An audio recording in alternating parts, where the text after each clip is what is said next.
Number 10. Ted Kaczynski. As a young man, Kaczynski was a mathematic prodigy, and at Harvard University he underwent psychological experimentation designed to harm and humiliate subjects, which may have been part of the CIA's mind control program, aka MK-Ultra, as he began to have a promising career at UC Berkeley, then suddenly resigned and retreated to the wilderness, determined to fight industrialization and the destruction of nature. Between 1978 and 1995, he mailed and delivered explosives to targets of tertiary institutions and aviation companies across the country, killing at least 3 people and injuring 23. The FBI dubbed him the University and Airline Bomber, leading to the nickname the Unabomber. A manhunt finally caught Kaczynski in 1996, after which he was given 8 life sentences. Number 9. Henry Kissinger. Considering he was a very notable figure in American politics, his choices in regards to political American policies involving foreign affairs were extremely costly and disregarding of human life. When the Vietnam War exploded in 1955 and lasted till 1975, it had been noted that it was America's longest and most expensive war that had occurred in that era. At this time, there had been at least 4 noted US presidents, and Henry Kissinger acted as the Secretary of State for both Nixon and Ford. In regards to the conflicts between the North and the South Vietnam over the control of which mega empire would rule, this side more in Asia, whether the USSR in the North, Americans in the South, that backing that could have technically liberated the South Vietnamese was costly, as it was noted to be up to another potential $700 million. But Kissinger, despite him stating in reports he wished Congress approved his call to liberate the South Vietnamese, he happened to also make deals behind closed doors with their leaders, sacrificing them for the US POWs held hostage in the North. But also considering it was expensive and they needed oil, the Middle East were having conflicts after the Nakba that occurred in Palestine, how the colony Israel had taken over lands, and in order for the US to get oil, Kissinger had to write to Israel to release some of the land so that they colonized back to the Arab nations so that the US could get oil to continue their war in Vietnam. But the sympathy towards the South Vietnamese dwindled, not just economically but socially, when people went into the streets yelling for the government to stop funding this war, killing civilians, not just American young men forced into the war and developing PTSD later, but the hundreds of thousands of innocent Vietnamese that had also died. Kissinger had the gall to also say to President Ford in a quote, "If you do that, the American people will go in the streets again," and referring to the Vietnamese, "Why don't those people die faster? The worst thing they can do is linger on." Yeah, he said that. As a result, the $700 million that could have liberated the South Vietnamese mysteriously was rejected by 76 congressmen into the Senate and went towards the colony Israel instead. As well as in regards to the Bangladesh Liberation War, Kissinger sneered at the people who bled for the dying Bengalis and even called Indians bastards. Nice guy. Number 8. Harvey Weinstein. For sure, this guy is pretty new for the history books, but he will for sure be mentioned in law books in regarding to blackmailing, coercion, and so much more messed up stuff like physically harming and harassing women and threatening their career. As a former Hollywood film producer, he became the center of a high-profile criminal case that brought attention to issues of harassment and physical harm in the entertainment industry. The allegations against Weinstein were a catalyst for the Me Too movement, a social media campaign encouraging survivors of harassment and harm to come forward with their experiences. The movement shed light on the widespread issues of misconduct in various industries. Weinstein faced a high-profile trial in New York in early 2020, and the trial included testimony from multiple women who accused him of misconduct. On February 24, 2020, Weinstein was then convicted of physical non-consensual harm in the 3rd degree and criminal act in the 1st degree. He was then acquitted for more serious charges, including predatory harm. Number 7. Ed Gein. Ed Gein, also known as the Butcher of Plainfield or the Plainfield Gowl, was an American killer and body snatcher who gained infamy for his gruesome crimes in the 1950s. His activities served as a partial inspiration for various fictional serial killers in books and films. Gein's crime was discovered in 1957 when police investigated the disappearance of a hardware store owner, Bernice Warden. During a search of Gein's property, they found Warden's decapitated body hanging in Gein's shed, dressed out like a deer. Dressed, like skinned. Further investigation revealed a house of horrors, as Gein was a grave robber who exhumed corpses from local cemeteries. He admitted to creating a variety of items from human body parts, including clothing, furniture, and masks. Gein's gruesome artifacts shocked the public so much and fueled sensationalized media coverage, and Gein was suspected in the disappearances of 2 other individuals, but only 2 deaths were definitely linked to him, Bernice Warden and his own brother, Henry Gein. Ed Gein was declared mentally unfit for trial and spent the rest of his life in psychiatric institutions. He was then diagnosed with schizophrenia, and his confinement included time in the Central State Hospital for the criminally insane in Waupun, Wisconsin, later in a mental health institution. He was kind of inspired for that chainsaw massacre thing as well. Number 6. Clementine Barnabet. Clementine Barnabet was an American woman who gained notoriety in the early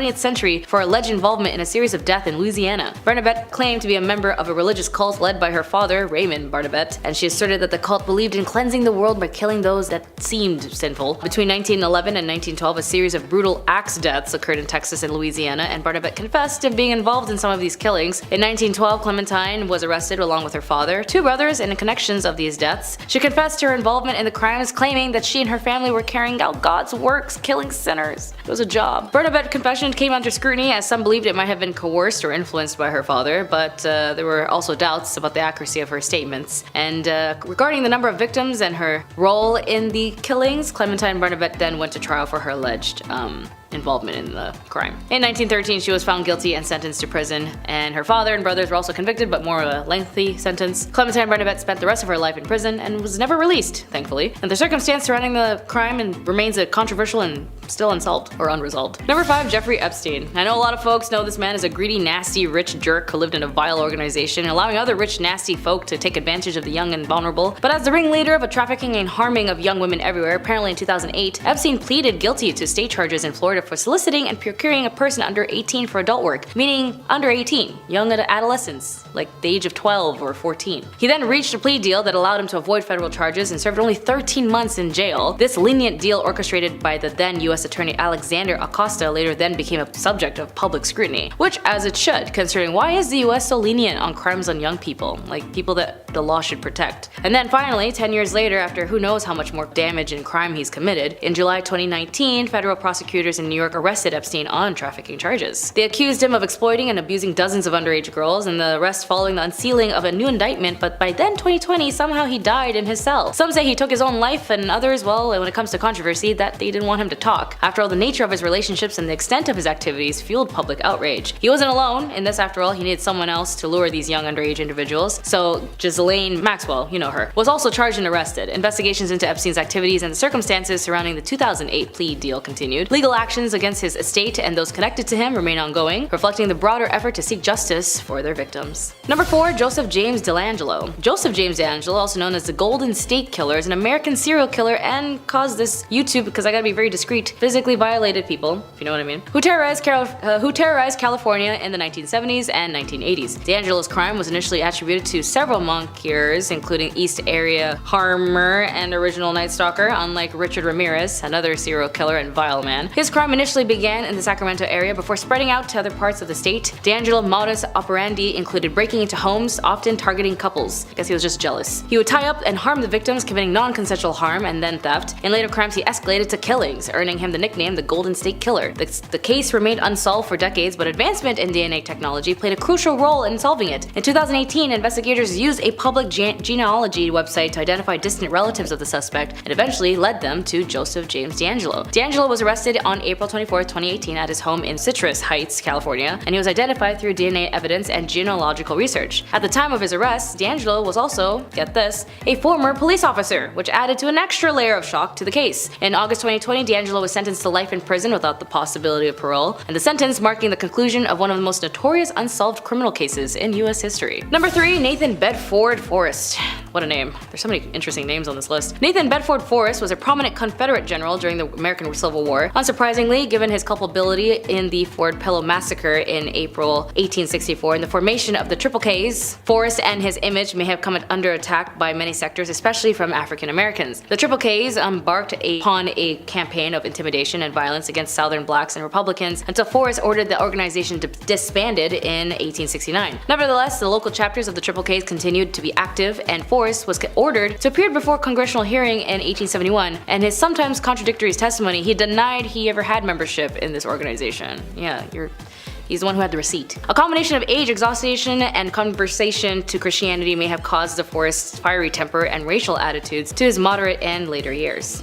Number 2. Samuel Little. Apparently noted the most discreet but also most vile crime-committing killers, the reason why he was able to get away with over killing 93 women was because of the time or the height of these deaths. Majority, if not all of these women, were women of color who worked as adult workers. And because in the 70s, law enforcement didn't prioritize people of color or the occupation of working as an adult worker, any case of missing persons from both of these factions as a cohesive was met with dismissal. So Samuel, who had a bloodthirst for control and death, committed to these crimes only to these main demographics and even admitted that once he he was caught at a homeless shelter in Kentucky. Originally the arrest was over narcotics, but while they tested DNA, they found the link to his crimes that were left as cold cases. And he actually memorized all of the victims that he had killed. That's crazy. Number 1, Raymond Venler and John Heller.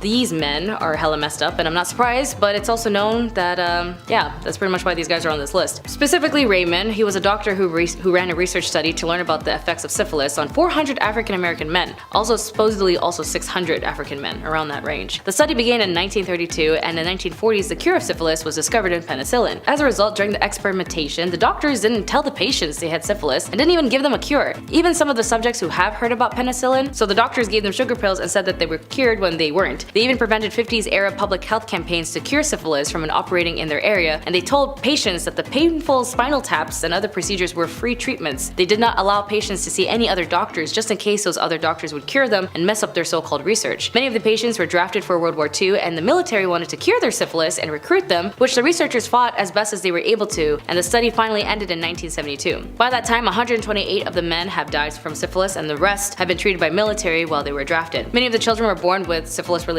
birth defects, and more than that, born dead. The last victim of this gross and horrible experiment, also known as the infamous Tuskegee syphilis study, was Ernest Hendon, who died on the 16th of January 2004. According to Fred Gray, a lawyer who represented victims of the study of the federal lawsuit, eventually in the courts as well as the study of the law of the case brought to wild attention of the three that were unethical of the study. Evidently, the rights of the research subjects were violated. The Tuskegee study raised a lot of host of ethical issues such as informed consent, racism, patronism, unfair subject selection in research, maleficence, truth-telling, and justice, among others. The gross part that even though the research helped reduce syphilis, John got an award for it, despite the traumatizing things that he had done to the patients for life. Maximillian Robespierre. It is pretty well known conception when it comes to the French. Riots, protests, and petitions and revolutions are pretty coherent. Every time the citizens of France are pissed off about something, you can guarantee they will be on the streets and ready to go. But when did this start? Well, in 1789, when King Louis XVI needed more money, he failed to raise taxes, and when he had called a meeting with the State General, a man named Maximillian Robespierre came about after he was inspired to become a political advocate for the revolutionary cause. Especially since the fact that he defended the will of the people with such conviction that he was nicknamed the Incorruptible at the time. But as always, when it comes to political leaders, that title can only last for so long. Because the idea and title of being such a sudden spokesperson for the people entered his head, he concluded that those who opposed him also meant opposing the people, which again wasn't true. Just because you're a spokesperson for the people doesn't mean you represent all the people. As political leaders and representatives, your role is to listen to the people even if individually they criticize you. You still need to take into consideration for effective leadership. And although we can get into the deeper details, eventually after hundreds and thousands of people died, and successes of committees and policies, the Republic was still in danger as Maximilian commented on criminals disguising themselves as patriots. In summary, the use of the guillotine was used about 16,594 times, and in the end, victims of the massacres were noted as they were caught in the crossfires of the patriotic bloodshed. In the end, his quasi-dictatorship obsession came to the end when he himself, Maximilian, was also guillotined. Number 9. Beverly Ellett. Like all ordinary people, it all starts with a specific moment in time where a switch is flipped and you no longer see yourself as the bad guy, or if there's a sense of self-awareness, maybe you do know but you just can't stop. In the cases of Beverly Ellett, she was actually always into the idea of taking care of somebody, and when she was young she had the tendency to practice medical stuff, like play a nurse or do gauzes and cast. But it wasn't in a form of, oh I want to learn how to be a nurse, it was more so of like, hey I'm hurt, can you pay attention to me kind of thing. Even to the point the obsession and desperation of being paid attention to would lure her to causing inflictions onto herself and then convince her own doctor to even remove her healthy appendix. She then left school and at 16 took a course in nursing, as this was in 1968, so everyone was just doing things very early on. And as soon as she finished her course, however, she got into a hospital, and in 6 months of hell, specifically over a period of 59 days, she would harm and kill over a dozen children. Every child under her care would suffer from cardiac arrest, chest pains, life support, and insulin overdose. The sad part was, because she was a pediatric nurse, people trusted her fully with their children, thinking she was taking care of their kids, but after staff grew skeptic of another child's death, that's when they found out she had access to drugs and eventually led to her arrest. When she was being interviewed, she apparently laughed, smiled, smirking that she wouldn't go to jail, but justice prevails, and as on May 1993 she was sentenced to life in prison. Number 8. James Patterson Smith. When it comes to toxic relationships, this is an important note that there are sources out there when you don't know if you are in one, and as well as another note, if you feel like the person has to hurt you to love you, I'm gonna tell you right now that is not what that is. Find people who care about you, and if it got physical, just call authorities. In the case of Kelly Ann Bates, she was unfortunately groomed by James Patterson Smith when she was just 14 years old. She was babysitting for friends, and Smith had an odd impact on Kelly, but what's more odd was that he was 45 years old. A 45-year-old man was hitting on a 14-year-old. And when Kelly tried to introduce him to her mom, she was livid, and she said, "Kelly, this man is bad and not a good man," and hair would actually rise at the back of her mom's neck. She was right. After 4 weeks straight, Kelly would be tormented, harmed, attacked, and be left with injuries so extensive that when they found her drowned body in the bathtub, authorities knew it was something they just haven't seen before, especially how her eyes were gouged out. Prosecutors noted that the trial had it in quote, "It was like Smith was trying to deliberately disfigure her, causing her the utmost pain, distress, and degradation." The injuries were not the result of sudden eruption of violence, but a torment that caused over time. They eventually noted that Smith was delusional and had a distorted reality with paranoia and morbid jealousy. It only took the jury only 1 hour to sentence the man to life. Number 7, Basil Azarov. When it comes to a good salesman, from what I've been told from friends who used to do door-to-door or did retail and the require of commissions, they always tell me that it's about human connection. And as for Basil Azarov, he was viewed as a master of bribery and corruption. Considered as the mystery man of Europe, you're looking at the most important people of the time when it comes to influencing the political scene in Europe with his arms deals. On both sides, he would actually sell weapons where he'd be dubbed Merchant of Death. He didn't care which side he was selling to, just as long as he was selling. After all, considering the current times, war is a business. Not even at the expense of civilians or human life as a whole. To men like Basil, they only care about money. Even today, despite his transactions, they remain a mystery as he took up 2 days burning as much evidence as possible. After the First World War, he wanted more money and focused on the conflicts in Greece, where he single-handedly convinced both parties between Venizelos and King Constantine to use his weapons against each other. He was basically playing Sims, but in real life. In the end, his life was shaped by seizing opportunity wherever he could find it, and through his self-serving businesses dealings, he helped shape the power dynamics of Europe and thus played an instrument part in the history of the continent. Number 6, Brenda Spencer. I Don't Like Mondays is a song by Boomtown Rats and a famous quote by our favorite cat, Garfield. But for the 16-year-old Brenda Spencer, who the song Boomtown Rats is based off of, is one of that's very concerning. Brenda Spencer had killed 2 adults and wounded 8 children in a sniper attack on a San Diego elementary school in 1979. The reason, she said, it was just because she didn't like Mondays. And she had a very specific color that she liked, and if you were wearing it that day, you were shot. Her parents were separated when she was young, and she was left in the custody of her dad, and her father did try to bond with her after noting she had a knack for shooting birds with a BB he took on himself to get her a semi-automatic. Why? I don't know either. But he could have just taken her to like the mall or something. But apparently, according to Brenda, she said the reason why her dad got her the weapon was because she knew she was depressed and there was rumors that she wanted to take her own life. The morning of the event that took place is when her separated father left home and she was supposed to be at school, but it was noted by her teachers she had no interest in academics. And so she lived next to an elementary school, and when she saw the children and adults around, that's when she fired. Eventually, further casualties were reduced when the police moved a van that obscured her vicinity, and she was eventually apprehended. After a deep psycho valve, she was pleaded guilty and was sentenced to 25 years to life. Number 5, Candace Elizabeth Newmaker. When you grew up in an unstable home, there are cases, if not most cases, especially if the child is unable to have any rehabilitation of security or sense of safety. The child, psychologically speaking, is, for the lack of a better word, traumatized. After Candace Elizabeth Newmaker's parents were caught for their negligence of Candace and her siblings, Child Protective Services took her away. As a result, she was later adopted by a single woman and a pediatric nurse named Jean Elizabeth Newmaker. But after months of adoption, Candace was reacting pretty not good, and she was very aggressive, according to Jean. She even killed her pet goldfish and started playing with matches. Keep in mind, this was all under the allegation of Jean, as she would also give Candace medication and take her to a psychiatrist due to her reckless behavior. In the year 2000, Jean took Candace to a pseudoscientist by the name of Cornell Watkins, who didn't have a license, to do a 2-week intensive attachment therapy program that cost $7,000. She found this so-called psychiatrist from another licensed psychologist named William Goebel. After 2 weeks, Candace died from the so-called rebirthing session, and the goal of this so-called rebirthing required an individual, in this case the child, to mimic a simulate womb covered by flannel sheets and pillows. Candace was held down by 4 adults where she was begging and pleading that she couldn't breathe. She yelled 11 times that she was dying, to which the people involved, named Julie Ponder, said go ahead and die right now, for real.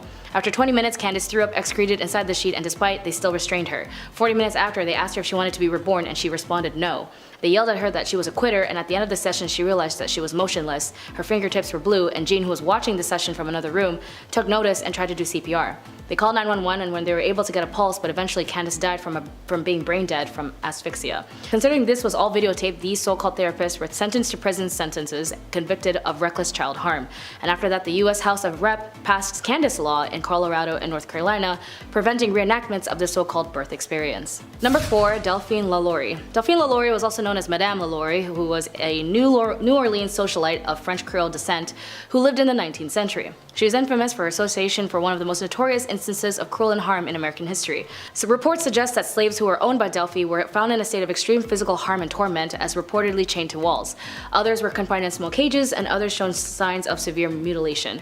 The exact details and extent of the atrocities vary in historical accounts, with some describing brutal experiments and inhumane treatment. As the news of the discovery spread, a mob of outraged citizens attacked the mansion. However, Delphine and her family managed to escape before facing any legal consequence, of course. After leaving New Orleans, Delphine's exact fate is unclear, as there are different accounts of where she went and what happened to her. The Lori mansion has also been noted as a haunted house, as ghost stories and legends, as it's also considered to be one of the most haunted places in New Orleans. Number 3, HJSY. If you were in Japan in the 70s, you might know this horrific and tragic story of Junko Furuta. A once motivated, popular, and beautiful high school student was headed home to watch the final episode of her favorite television show, Tombo, when suddenly 4 deviant, horrible high school boys by the name of Hiroshi Miyano, Joe Ogura, Shinji Minato, and Yasushi Watanabe abducted her and took Junko to Minato's home. There, they were extremely violent, as they violated her and allowed other men to violate her as well. From the day of her kidnapping on November 25th to the day that she died on January 4th, under excruciating physical and psychological pain, she was tormented, beaten, lacerated, and even burned. Her appearance drastically deteriorated to the point where she even gave off a rotting smell. After beating and dropping an iron exercise ball in her stomach several times, burning her with hot candles and on her eyelids, forcing her to drink her own urine, Furuta succumbed to her injuries and she died. Less than 24 hours after realizing she had died, they wrapped her body in blankets, shoved her in a body and traveling bag, then placed her body in a 55 US gallon drum and filled it with wet concrete. They then dumped her body in a cement trunk in Tokyo, and after they were caught and convicted for another kidnapping and physical harm to another woman, the boys accidentally confessed to the crime of Junko and told police where to find her body. She was finally found, and her parents and her classmates and her coworkers found peace, knowing she can finally be buried. But these horrible, crappy kids were only able to get less than a 10-year sentence, and even the mother of one of these horrible delinquents, Ogura, vandalized Furuta's grave, saying that the dead girl ruined her son's life. Which, to be honest, after these guys were released, they ended up doing more crime anyway and got arrested for that. Either way, the tragic crime of Junko Furuta had echoed as one of the most horrible crimes committed in Japan. Number 2, Gamal Pasha, also known as executioner of the Armenian genocide alongside other members of the CUP. During his tenure, Gamal Pasha implemented policies that would lead to the mass deportation and killing of Armenians. He is implicated in the forced marches, massacres, and other brutal actions that resulted in the deaths of hundreds of thousands of Armenians. Pasha was also a key figure in the executions of genocidal policies set forth by the Ottoman government, and after World War I, Pasha fled the Ottoman Empire, sought refuge in Germany. In 1922, he was assassinated by an Armenian revolutionary named Teheran. Teheran was later tried and acquitted by German court, which recognized the massacre of the Armenians as a war crime. So that's good to know, the German court can recognize genocide as a war crime. Pasha's role in the Armenian genocide is remembered as one of the broader historical narratives surrounding the events of 1915 and 1923, during which the Ottoman Empire systematically targeted and killed a significant portion of Armenian population. The genocide remains as a historical debate, with Turkey officially denying the term genocide to describe these events. However, many countries and scholars around the world recognize that this was a genocide, which, if anything, any nation that has the audacity to eradicate a nation of people by displacing them, cutting off their water, killing hundreds and thousands of their children, obliterating generations of family trees, and literally committing violence on civilians is a war crime. It is a genocide. Finally, number 1, King Leopold. Although he's a king, a lot of people seem to not know that the trauma inflicted this so-called king had as a significant role in Congo. Congo had suffered his horrible and vicious rule, as Leopold acquired control over Congo's free state as his private property during the time when European powers were competing for territories in Africa. While officially presented as a philanthropic and humanitarian venture, Leopold's administration in the Congo was marked by exploitation and brutality. From forcing them by using methods of extracting resources that were often brutal, involving the use of violence, mutilation by cutting off their hands and feet by making them also stare at their lost appendages, and forced labor of the Congolese people. The atrocities committed during this period had been well documented, with the estimates of death toll ranging from several hundred thousands to millions. The harsh exploitations, along with the disease introduced by outsiders, led to significant decline of the people of Congo. Villages were ravaged and families were separated, contributing to the long-lasting impact of Congolese society. But was King Leopold ever accountable for his actions and his crime against the Congolese people? No, of course not. He was a European king, and like all colonizers, they always seem to get away with it. Even right now, Congo is going through a massive genocide as they are forced to mine for natural resources and minerals like cobalt for your cell phones. 70% of the world's cobalt for laptops, jet engines, rockets, cameras are all from the mines in Congo, and who's mining them? Children. In 1996, over 6 million have been killed, and half of them are children. As there are currently 6.9 million people have been displaced, these crimes in Congo since Leopold still remain, and the tech industry are deeply complicit in the injustices in Congo. Number 10. Dracula. The man, the myth, the legend, Vlad the Impaler. This dude was so down bad, he was the inspiration for Dracula. There's really only one reason why he was so evil, and honestly, it's in his name. Vlad the Impaler liked to impale people, oftentimes alive. As if this was the worst thing thought up by a human being ever, he would leave the pikes on display, creating a horror only the eyes of medieval Europe could see. There's gonna be a lot of bad dudes on this list, some really saucy villains, unsavory characters who will make your skin crawl, but only Vlad has been bad enough to get a monster inspired by him, essentially turning his actions into somewhat of a spooky mythology. Dude gives off some serious goth energy. There's a few portraits of him, but if you look at it, he's got this stare in his eyes, like he wants to impale me or something. Vlad be nimble, Vlad be quick, just wait till you see his sharpened sticks. Number 9. The guy everyone knows. Look, YouTube won't let me say his name, but do we really have to? I mean, it's Mustache Man. Infamous for his bad art and lame book, he was the fascist leader of Germany. The very same leader who forced the world into World War II. Remember that one? Yeah. He's the very same monster who organized the destruction of Jewish peoples in Europe, and if he had his way, probably the whole world. I wouldn't be surprised if you showed a picture of him to anyone on Earth, any country, rich or poor, and they will most likely know who that was. That's the kind of evil that will get you talked about in classes all over the world, and likely for a long time. Eventually, he got what was coming to him, and the world had peace and prosperity, and there was never ever another bad stinky war ever again. Why is he not number 1, you might be asking? Well, that's just because his numbers don't compare to others, which is a very troubling statistic. I'll get to that later. Number 8. Busy man. Most people on this list are not going to need any introduction. Genghis Khan is no exception to that. The Mongol warrior king saw his nomadic empire stretch thousands of miles, being one of history's largest empires. If you've been paying attention in history class, and you should have been, don't skip class or Big Ched will put you in the naughty corner. Bad. Yes, that's right, I just referred to myself in the third person. Speaking of third person, that's how many people Genghis unalived in his bloody conquests. Oh, did I say 3? I actually meant a lot. Did I say a lot? I actually meant a disturbing amount. Some people like to point out that he was accepting of other people's cultures and beliefs. Yes, that is true, but that's after he burned down the village right before he got to yours, and you got forcibly assimilated into his numbers. As you can also imagine, a bloodthirsty barbarian like him did not treat women with much respect. It's Genghis Khan, man. That's just how it do be. Number 7. So long, Bowser. Ivan the Terrible. Okay, sure, Vlad was called the Impaler, but you can kind of take that in a different way, right? Not in that way. All innuendos aside, with a name like Ivan the Terrible, it's kind of hard to work around that.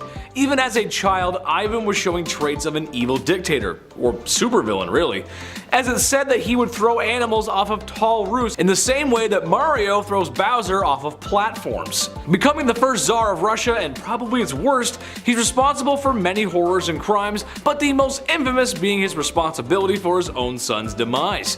After a heated argument regarding his unborn grandson, and in a binding fit of rage, Ivan claimed his son's life.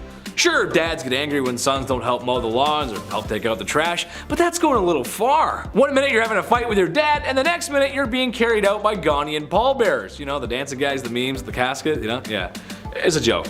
Number 6, the Mad Doctor. I love doctors. Shout out to the people working in the medical field right now. I appreciate you. I couldn't even imagine the horror that is medical school though.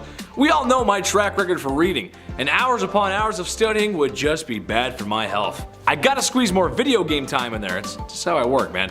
However, one doctor I would not want to cross is Dr. Henry Howard Holmes. He is most likely the inspiration for a lot of horror movies. A serial unaliver, said to have been performing surgeries on animals at a young age, which, again, doing some freaky deaky stuff to animals as a kid is like the red flag of red flags. It's like the only red flag. If that wasn't enough, he used to steal cadavers from the university he was studying at and doing all kinds of not nice things to them, naughty, bad. Having a clear obsession with medical practices and anatomy probably was helpful in disposing of his victims.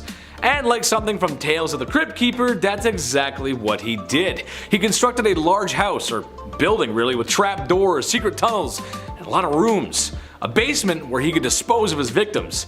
He would later then open this house of horrors up as a hotel where unknowing people would come to meet their doom. Yes, Tales of the Crypt Keeper.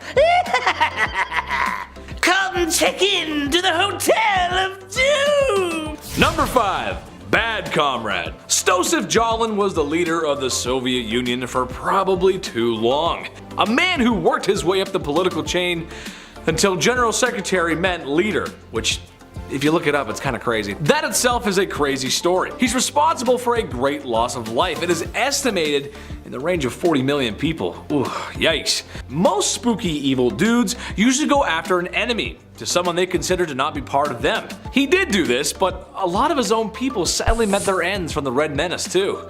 Organized and deliberate purges of people and famines to starve people. It's safe to say he is and was and always will be one of the worst humans to ever walk the face of the earth. To put it in perspective, Jalin's son was a soldier in World War II, and after being captured by German forces, the Germans thought they had one on the boss. Heck, this was a get out of jail free card, right? Well, when a prisoner trade was proposed by the Germans, Jalin laughed at only how an evil communist could, and denied the trade. His son would later perish in a POW camp shortly after. What a monster. You think you trade with me? Keep him, I don't want. Number 4. Fine white powder. Oh, to be in Miami in the mid-1980s. If I had one wish, it would be to spend a summer night in the neon-soaked beaches of Miami under strict laws enforced by a president who didn't know what was going on right underneath his nose. If you were around back then you probably got to experience something like that. Or at least in my fever dreams. I hope so. But as much as I'd like to be Tony Montana with all that sugar on his desk, I know it's bad for my health. Speaking of bad for your health, Pablo Escobar. I know, that's where I went with that. Probably the most ruthless criminal ever to live on planet Earth. Pablo was a poor man born in a poor country, but ended up being one of, if not the richest man on planet Earth. His lucrative distribution of adult sugar in the 80s made him very wealthy. It also made him very dangerous, as he was willing to do whatever to get his way. Extortion, bribing, bombing, just about anything you can think of. Oh yeah, he was one bad dude. He had so much money that he had to bury it all over Colombia. Every once in a while some of his buried treasure pops up, and as much as I want a quick million in US cash, I'll just put it back where it came from. Oh Dios mío, lo siento Pablo. Number 3. Al Capone. Another ruthless criminal, and honestly, Capone walked so gangsters like Pablo could run.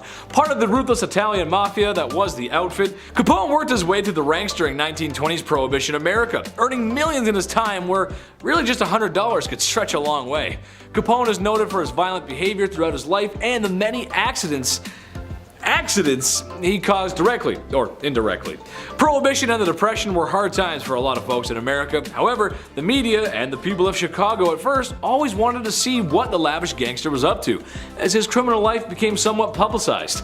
Most likely due to his wealth. The dude was rich. He eventually would get arrested and sent to Alcatraz, which was probably the worst prison in America, or the best Call of Duty Zombies map, depending on how you look at things.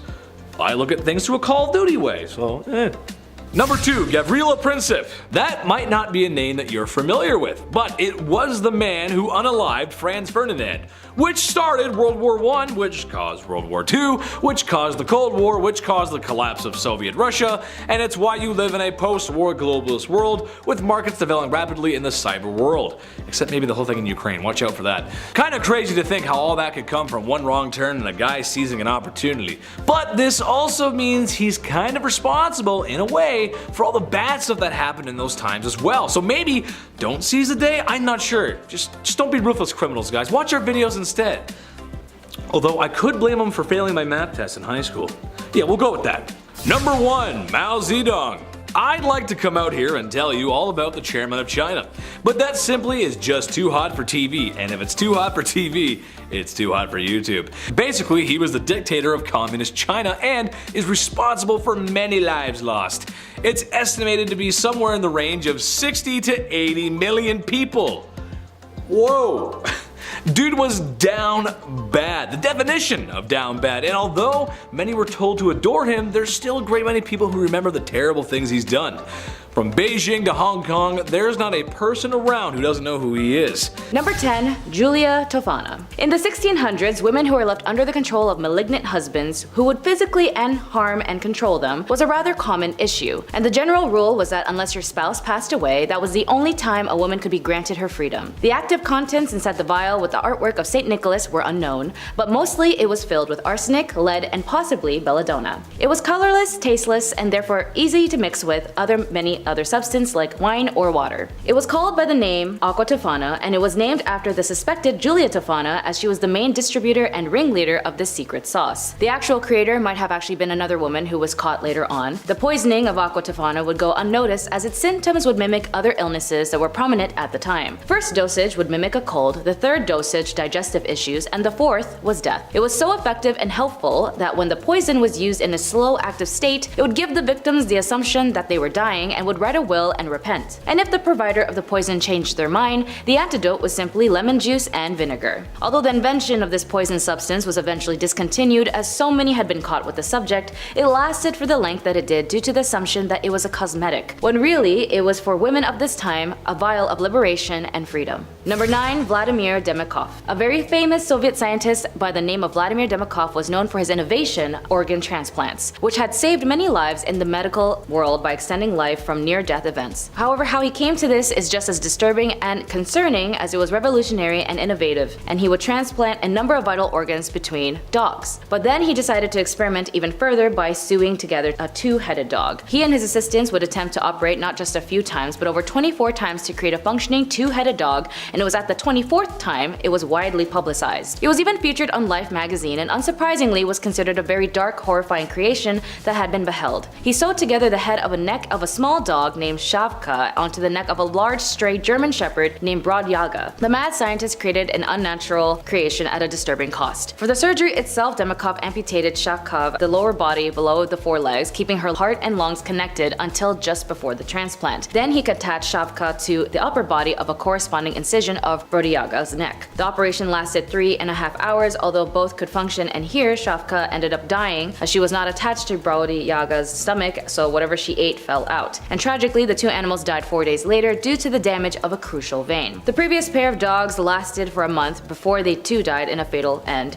and Vladimir also had no intention to stop his animal cruelty experiments and would continue trying until his death. Number 8. MK Ultra. Project MK Ultra was an illegal human experimentation program designed and undertaken by the CIA and intended to develop procedures and identifying drugs that could be used during interrogations to weaken people and force confessions through brainwashing and psychological torture. MK Ultra used numerous methods to manipulate its subjects' mental state and brain functions, such as a covert administration of high doses of psychoactive drugs and other chemicals without the subject's consent, electric shocks, hypnosis, sensory deprivation, isolation, verbal and sexual, and other forms of torment. MK Ultra was preceded by Project Artichoke, and it was organized through the CIA's office and coordinated with the US Army's biological warfare labs. The program engaged in illegal activities, including the use of US and Canadian citizens as unwitting test subjects. Investigative efforts were hampered by CIA Director Richard Helm's order that all MK Ultra files be destroyed in 1973. The Church Committee and Rockefeller Commission's investigations relied on the sworn testimony of direct participants and on the small number of documents that survived Helm's order. In 1977, a Freedom of Information Act requested uncovered a cache of 20,000 documents relating to MK Ultra, which led to Senate hearings, but some of the surviving information about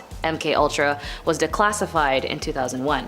Number 7. Philip Zimbardo. An American psychologist and a professor at Stanford University, was known for his involvement, leadership, and administration on the research of the Stanford prison experiment. He was heavily criticized as the experiment was seen unethical and scientific reasons. The Stanford prison experiment was a psychological experiment conducted to stimulate a prison environment to examine the effects of situational variables on participants' reaction and behaviors. Participants were recruited from the local community with an ad in the newspaper offering $15 per day to male students who wanted to participate in a psychological study of prison life. Keep in mind, $15 back then is roughly $114 today. Volunteers were chosen after assessments of psychological stability and then randomly assigned to being prisoners or prison guards. Over the following 5 days, psychological harm of the prisoners by the guards became increasingly brutal. After psychologists scientist Christina Maslach visited to evaluate the conditions. She was upset to see how study participants were behaving, and she confronted Zimbardo, and he ended the experiments on the 6th day. The SBE had been referenced and heavily criticized as an example of an unethical psychological experiment as a harm inflicted on the participants in this and the other experiments in the post-World War II era. Because of this experiment, it prompted American universities to improve their ethical requirements and institutional review on human experiments to prevent them from being similarly harmed. The goal of Zimbardo's primary reason for the conducting of the experiment was to focus on the power of roles, rules, symbols, group identity, and situational validation of behavior that generally would repulse ordinary individuals. But with one positive result of the study is that it altered the way the US prisons are run. For example, juveniles accused of federal crimes are no longer housed before trial with adult prisoners due to the risk of violence against them.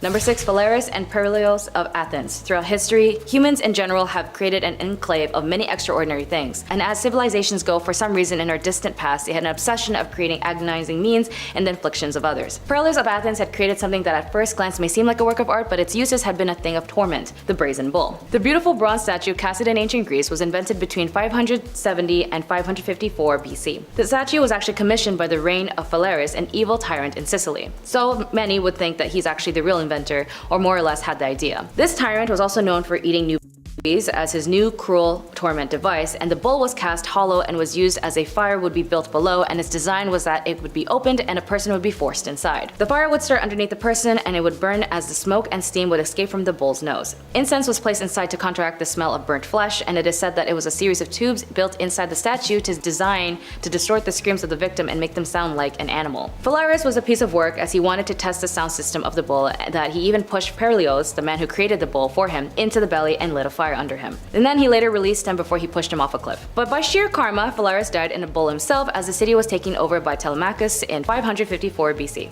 Number 5. Lytle S. Adams. After hearing about the vicious attacks of Pearl Harbor on the radio, Lytle S. Adams developed a unique plan of vengeance against the Japanese Imperial Army with the Bat Bomb. The bomb consisted a bomb-shaped casting over 1,000 compartments, each containing a hibernating Mexican free-tailed bat with a small timed incendiary bomb attached. Dropped from a bomber at dawn, the castings would deploy a parachute in mid-flight and open a release of bats, which would then disperse to eaves and attics in a 20-40 mile radius. Adams stated that the bat was the lowest form of animal life, and that until now, reasons for its creations have remained unexplained. He went on to espouse that bats were created by God to wait this hour to play their part in the scheme of free human existence to frustrate any attempt of those who dared desecrate our way of this life. This weird device was then of course proved by President Roosevelt, who's remarked that his friend wasn't crazy, but the idea was worth looking into. Either way, after the conducted of a few tests, the program was eventually cancelled after it was estimated a use of $2 million, or in today's value $32 million, was wasted on this invention. When it comes to war, humans showcase the worst of the worst if it means of expanding their nation's political planning, and if you're in the military, there's an internal conflict to fill in your nationalism and your internal duty to serve the country, and you forget your economical issues. When it comes to the invention of war, as it has been showcased throughout history time and time again, even in current unfortunate events, the creation leads to genocide by means of invention of different kinds of warfare. Developed by Fritz Haber, who was a professor at the University of Karlsruhe, was a brilliant chemist who invented the industrial scale productions of ammonia-based fertilizer. Alongside Frederick Guthrie, the two was noted as the ones who weaponized and synthesized a vescent chemical warfare agent called mustard gas, a widely used weapon used during World War I by both sides of the conflict with particularly harmful and deadly effects. It was responsible for the 1,205,655 non-fatal casualties and 91,198 deaths. The effects range from minor symptoms such as skin irritation and conjunctivitis to severe lung damage when inhaled. Despite the horrific use of mustard gas during World War I, there was a silver lining: the discovery of the first modern chemotherapeutic agent based on observations of World War I survivors exposed to mustard gas.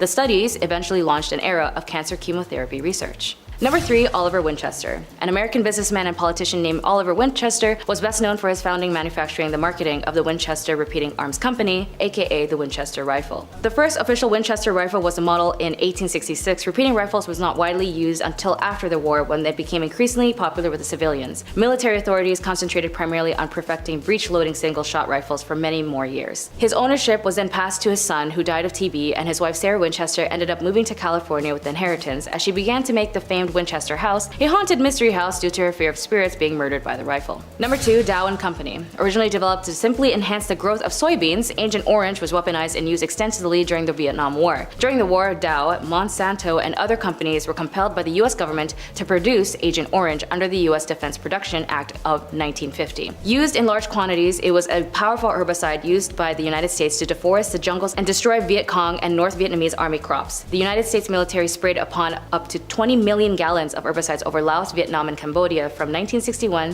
through 1971, covering over 4.5 million acres. Agent Orange was often proven afterwards to cause very serious health problems for both Vietnamese people and returning US military personnel and their families. Among were rashes, birth defects, and severe neurological problems, as well as cancer. This military action has caused the nation of Vietnam. Since then, the country has reported over 400,000 of their people were maimed and killed by the harm of the herbicides, that 500,000 of their children have been born with birth defects caused by the exposure of Agent Orange. The US courts, of course, have constantly ruled that Dow and other manufacturers bear no responsibility for the development and the use of Agent Orange during the Vietnam War and have dismissed all legal claims to the contrary. And finally, number 1, Oppenheimer. An American theoretical physicist and director of the Manhattan Project Los Alamos Laboratory during World War II, is often called the father of the atomic bomb, causing the destruction and devastation of the Japanese as it resulted the tragedies of 200,000 civilians and military personnel. The ethics of these bombings and the roles in Japan's surrender are subjects of debate. Oppenheimer did important research of the theoretical astronomy as well as the quantum field theory and the extensive of quantum electric dynamics. But with his interests that led him to the development of these weapons still hold to this day dire consequences on the lives that it would affect. In a very famous quote to his recognition, he has said, "If the radiance of 1,000 suns were to burst at once in the sky, that would be like the splendor of the mighty one. Now I have become death, the shatter of worlds." In a meeting he had with President Truman, he was distraught at the invention as it was now readily usable at the hands of practically anyone. And President Truman was infuriated at Oppenheimer when he said, "Mr. President,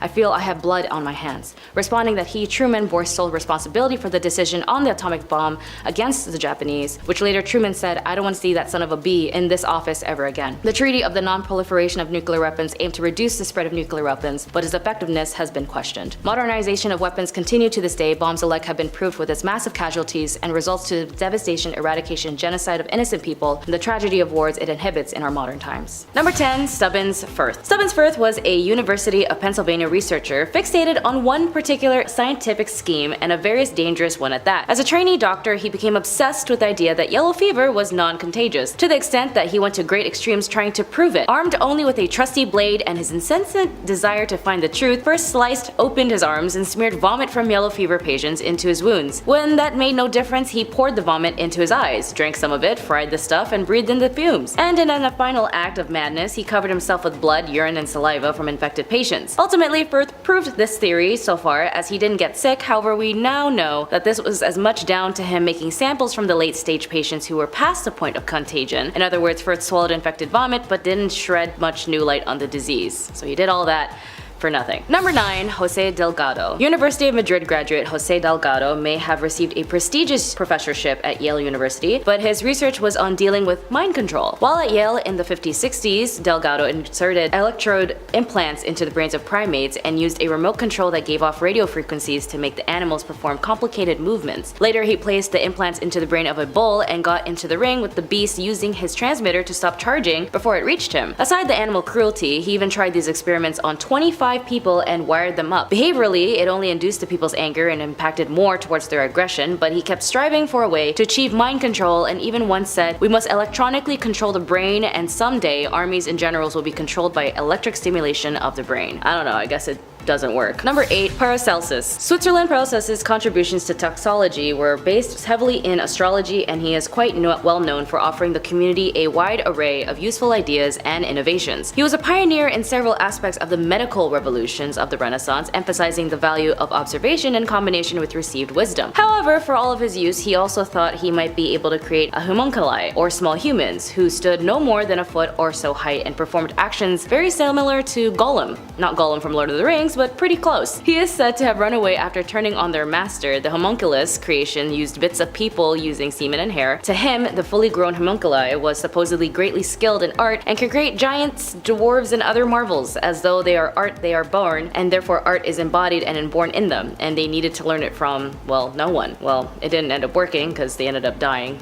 right away. Number 7. Peter Neubauer. Clinical psychologists led by Peter Neubauer ran a secret experiment in which they separated twins and triplets from each other, and adopted them out as singlets. The experiment, said to have been partly funded by the National Institute of Mental Health, came into light when 3 identical triplet brothers accidentally found each other in 1980. They had no idea they had siblings, and David Kellman, one of the triplets, felt really angry towards the experiment, quoting, "We were robbed of 20 years together," said Kellman in the Orlando Sentinel article. His brother, Edward Gallen, sadly took his own life in 1995 at his home. The child psychiatrist who headed up the study, Peter Nober and Viola Bernard, showed no remorse according to news reports, going as far as saying they thought that they were doing something good for the kids, separating them so that they could develop their own individual personalities. As for what Nober learned from his evil experiment, that anyone's guess as a result of the controversial study are being stored in an archive at Yale University, and they say they can't actually reveal it until 2066. Number 6. The Burke and Hair. Body snatching was very common in the ages of the pre-19th century, as the only legal way to get bodies for dissection was those of executed criminals. Since it was difficult to get on the waiting list for these bodies, anatomists took buying bodies from the grave robbers or even doing it themselves, up until the students and the anatomists would carry out their own raids in graveyards, acquiring cadavers as and when they could. William Hare and his friends William Burke found ways of delivering fresh corpses to their boarding houses without actually having to steal a body, which is that they would smother more than a dozen lodgers at that boarding house, and then they would sell their bodies to the anatomist Robert Knox, and Knox didn't notice or care that the bodies that he received were recently fresh, as it was imperative to his job. Burke was later charged and died for his crimes, and the case spurred the British government to loosen the restrictions on dissection. The scandal led to the Anatomy Act of 1832, where they made a great number of cadavers legally available for education purposes. Typically, these bodies would be from those who died in an asylum and had no relatives or any ways to cover for funeral costs. Number 5. Sidney Gottlieb. Gottlieb was in charge of the CIA's MK Ultra project in the 1950s. This project's goal was to investigate techniques that would crush the human psyche to the point that it would admit to anything. I guess in some ways it's kind of like the truth serum, but with psychology. More specifically, he too also wanted to find a way to do mind control like Delgado in number 9. He wanted to find ways with the CIA to induce the behaviors of enemies, but in these cases, Sidney went his way to by dosing unsuspecting subjects with LSD, experimenting with illegal drugs, and sought out all sorts of exciting ways to poison people, including Fidel Castro, as he is the man behind the infamous poison cigar. If you guys know Stranger Things, the suspicion of Eleven getting her powers was from her mom being induced with LSD, chemicals that were thought to be creating of powerful abilities, but unlike Stranger Things, it definitely helped open someone's mind up, but not like moving stuff with one's mind. Number 4. Sergey Borkov. Although he's been credited with helping bring about the most important advances with open heart surgery, his gruesome act was on experimentations on animals, also animal cruelty. Sergey wasn't content with slicing up animals after they died. More specifically, not only did he not like to wait, but he also didn't like the animals to die, even after they've been decapitated. In the late 1930s, him and his team undertook a series of experiments as part of which they removed a canine's head and kept it alive away from its body by hooking it up to an air and blood supply apparatus. He would also have another hound had all the blood drawn from its body, only later to be brought back to life by the Soviet Frankenstein. Number 3. Shiro Iso, a microbiologist and a lieutenant general of Unit 731, a biological warfare unit of the Imperial Japanese Army during the Second Sino-Japanese War. Ishii is remembered as the father of biological warfare. Under his watch, thousands of captives were infected with deadly diseases and thousands more were impacted by chemicals on the battlefield. Ishii performed a bunch of experiments that had nothing to do with chemical warfare, including forced abortions, vivisections, and simulated strokes.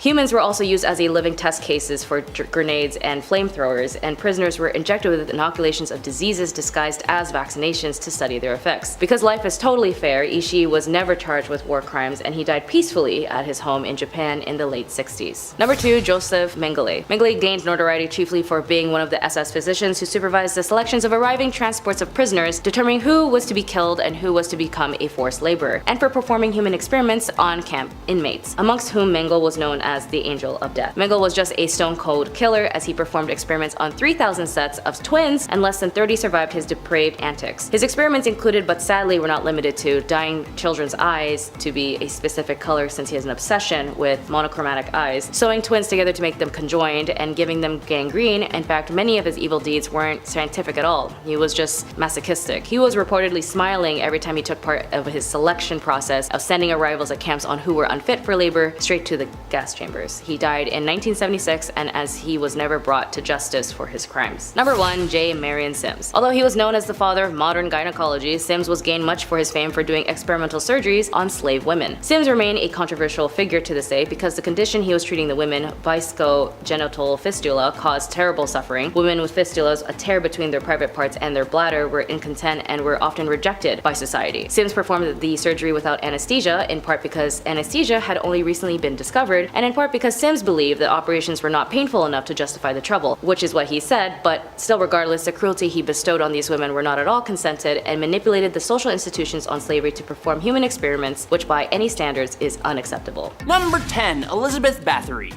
Elizabeth Bathory, commonly referred to as the Blood Countess, occupies a pretty creepy place in history as a Hungarian noblewoman with a notorious reputation. She is believed to be one of the most prolific female serial killers in history, earning her eerie nickname from the gruesome practice of bathing in the red of her victims. This ritual was apparently rooted in her belief that it could preserve her youthfulness, and it sounds like some pretty extreme anti-aging to me. Operating during the late 16th and early 17th centuries within the walls of her castle, now located in modern-day Slovakia, Bathory subjected an estimated 650 girls to unimaginable horrors. Her reign of terror reached its thankful end on December 30th, 1610, when Elizabeth, along with 4 accomplices, faced arrest following an investigation into the disturbing rumors surrounding her actions. Despite the severity of the accusations, though, a lack of concrete evidence prevented the claims from being substantiated. However, the absence of solid proof did not grant her leniency, and she was confined to her castle until her eventual passing. Her evil deeds and the whole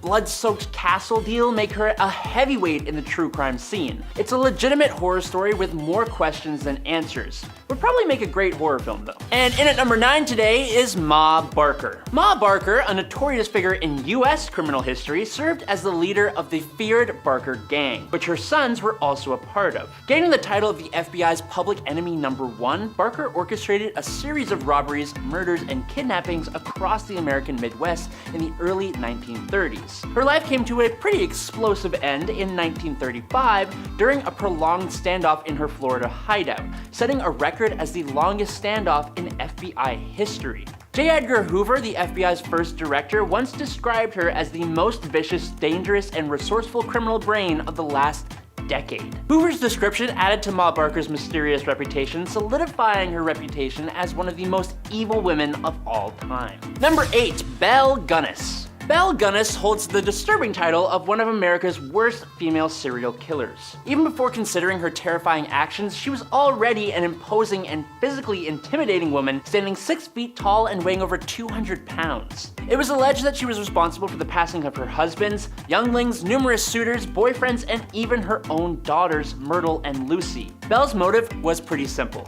greed. She gained income by stealing life insurance and assets from her victims. Reports suggest her victim count exceeds 20, with some claiming it could be over 100. Inconsistencies in her post-mortem examination, such as the reported height being 2 inches shorter than Belle's 6 feet, contributed to her becoming a figure in American criminal folklore, often compared to a female Bluebeard, because people will make things up and just run with it sometimes.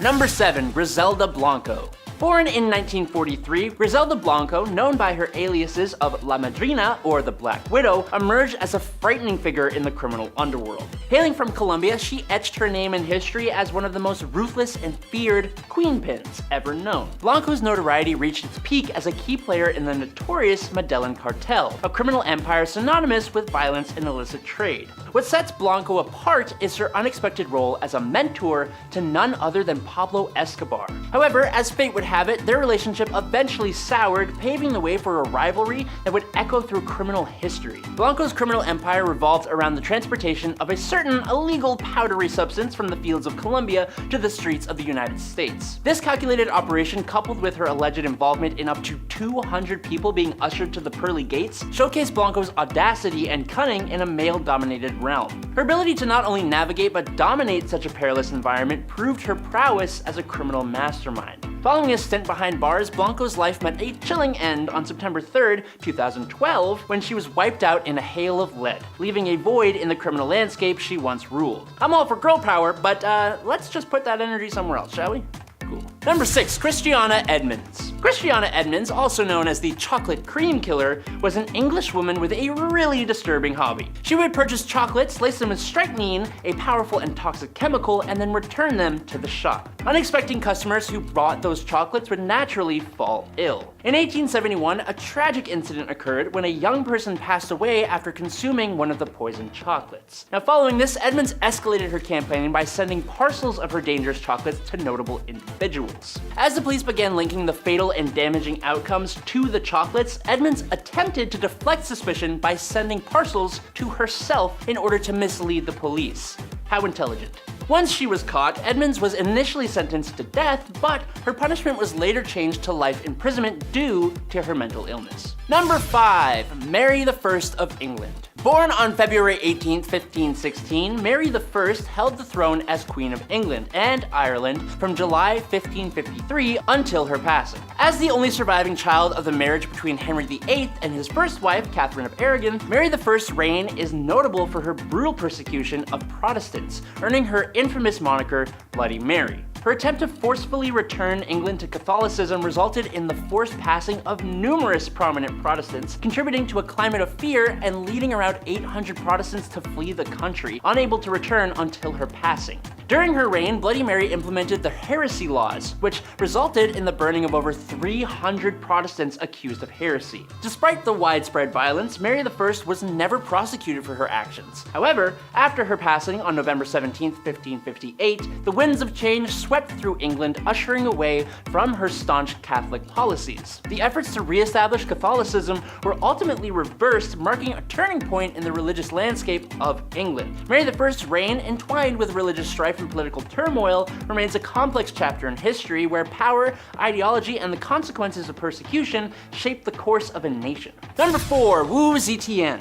Between 665 and 690, Wu Zetian controlled China as empress through her husband, and later as empress dowager through her sons. However, in 690, she achieved a historic milestone by becoming empress, marking her as China's first and only official recognized female ruler. Wu Zetian maintained her authoritarian position from 690 until her passing in 705. Now, despite the significant achievements in expanding China's territory and establishing it as a powerful empire, her reign was unfortunately also marked by violence and bloodshed. Wu Zetian's rise to power was marked by a series of manipulative and ruthless tactics. She orchestrated the downfall of her political rivals, resorting to schemes such as false accusations, purges, anything to eliminate potential threats. While her success in building a powerful empire is acknowledged, she has faced enduring criticism for the ruthless tactics employed to do so. Number 3. Mary Ann Cotton. Mary Ann Cotton, who lived in the 1800s, left behind a criminal tale that's not all neatly documented. Back then, record-keeping wasn't the greatest, so we're left with a bit of a puzzle when it comes to the exact details of her evil actions. But it's estimated that Cotton might have offed around 21 people.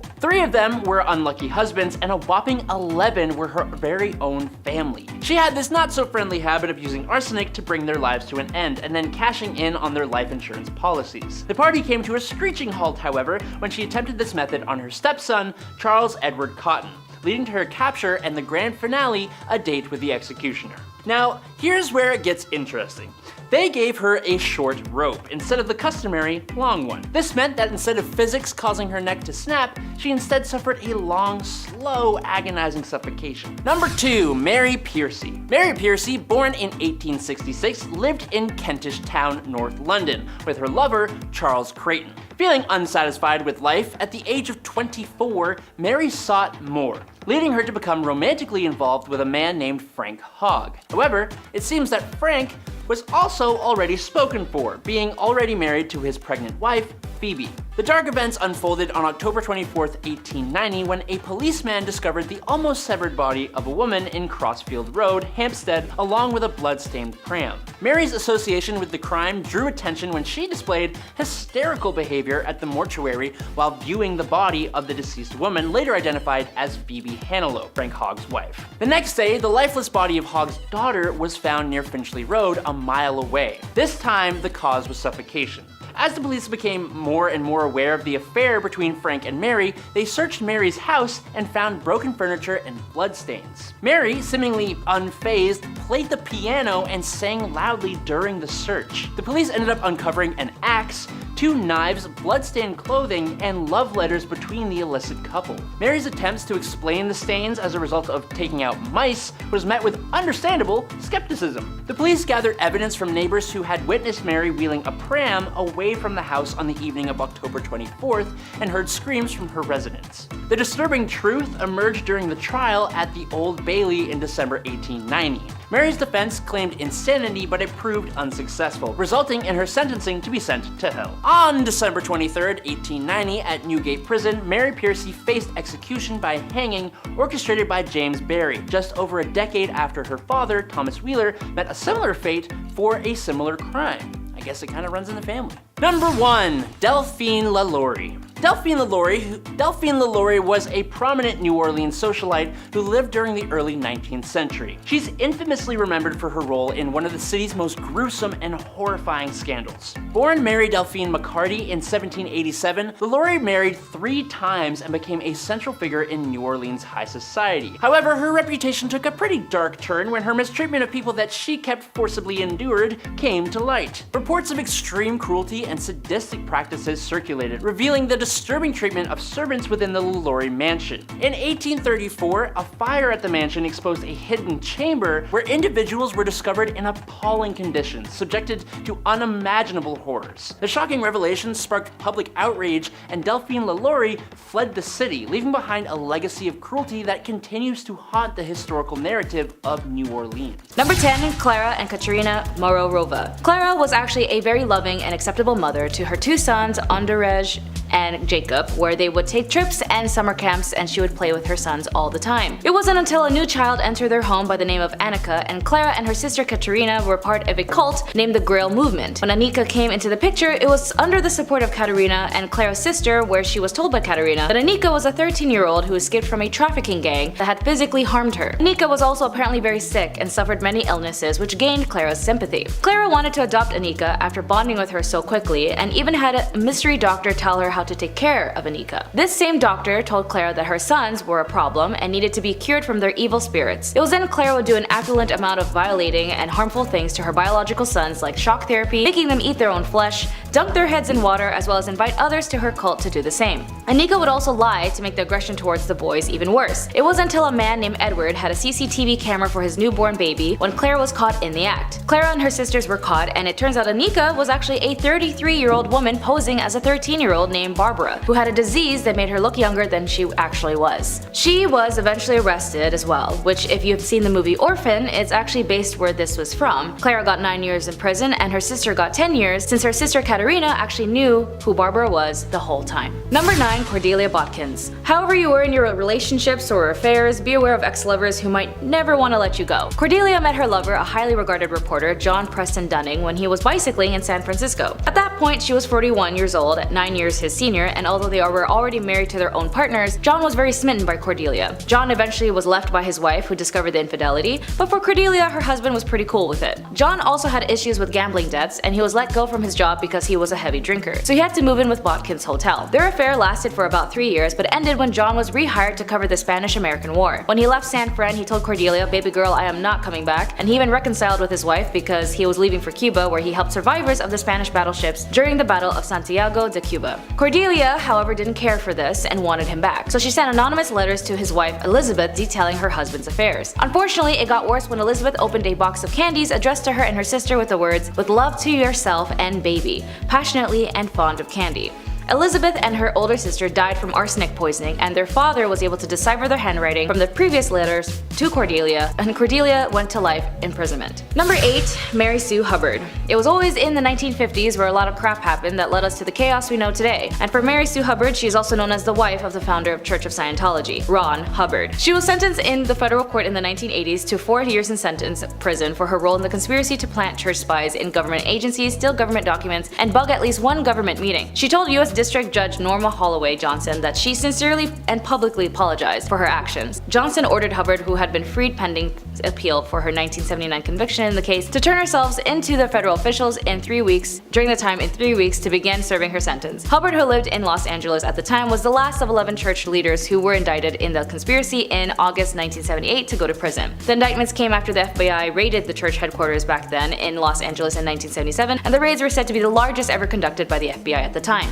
Documents introduced in courts by prosecutors in 1979 contended the operatives of the church initiated numerous break-ins at government official offices, including the Justice Departments, and they secretly placed a listening device in the Internal Revenue Service's conference room, and all in a apparent effort to combat what the church alleged government harassment. Judge Johnston commented that she didn't know whether the government had harassed the church, but she quotes, "Even if I assumed there was harassment, I still can't accept what you did as excusable." Number 7. Natalia Guerrera. Speaking of religious cults, Natalia Guerrera was definitely part of one where she had sacrificed her own 2-day-old infant and burning him to death as part of a satanic ritual. She was finally apprehended by police after evading capture for 2 years. Just 2 days after giving birth, Natalia agreed to have a baby, Jesus, quote-unquote, killed after the leader of Antares de la Luz cult and the father of the child, Raymond Gustavo Castillo Gaete, declared that the infant to be an antichrist and that the sacrifice would help prevent the end of the world on December 21st, 2012. Natalia had previously stated in her defense that she was drugged at the time of the murder, but a forensic psychologist declared that the members were not under the influence when the sacrifice was carried out. After her sentence, Natalia managed to flee and was on the run for 2 years. Investigators noted that she had lived in different houses and even changed her identity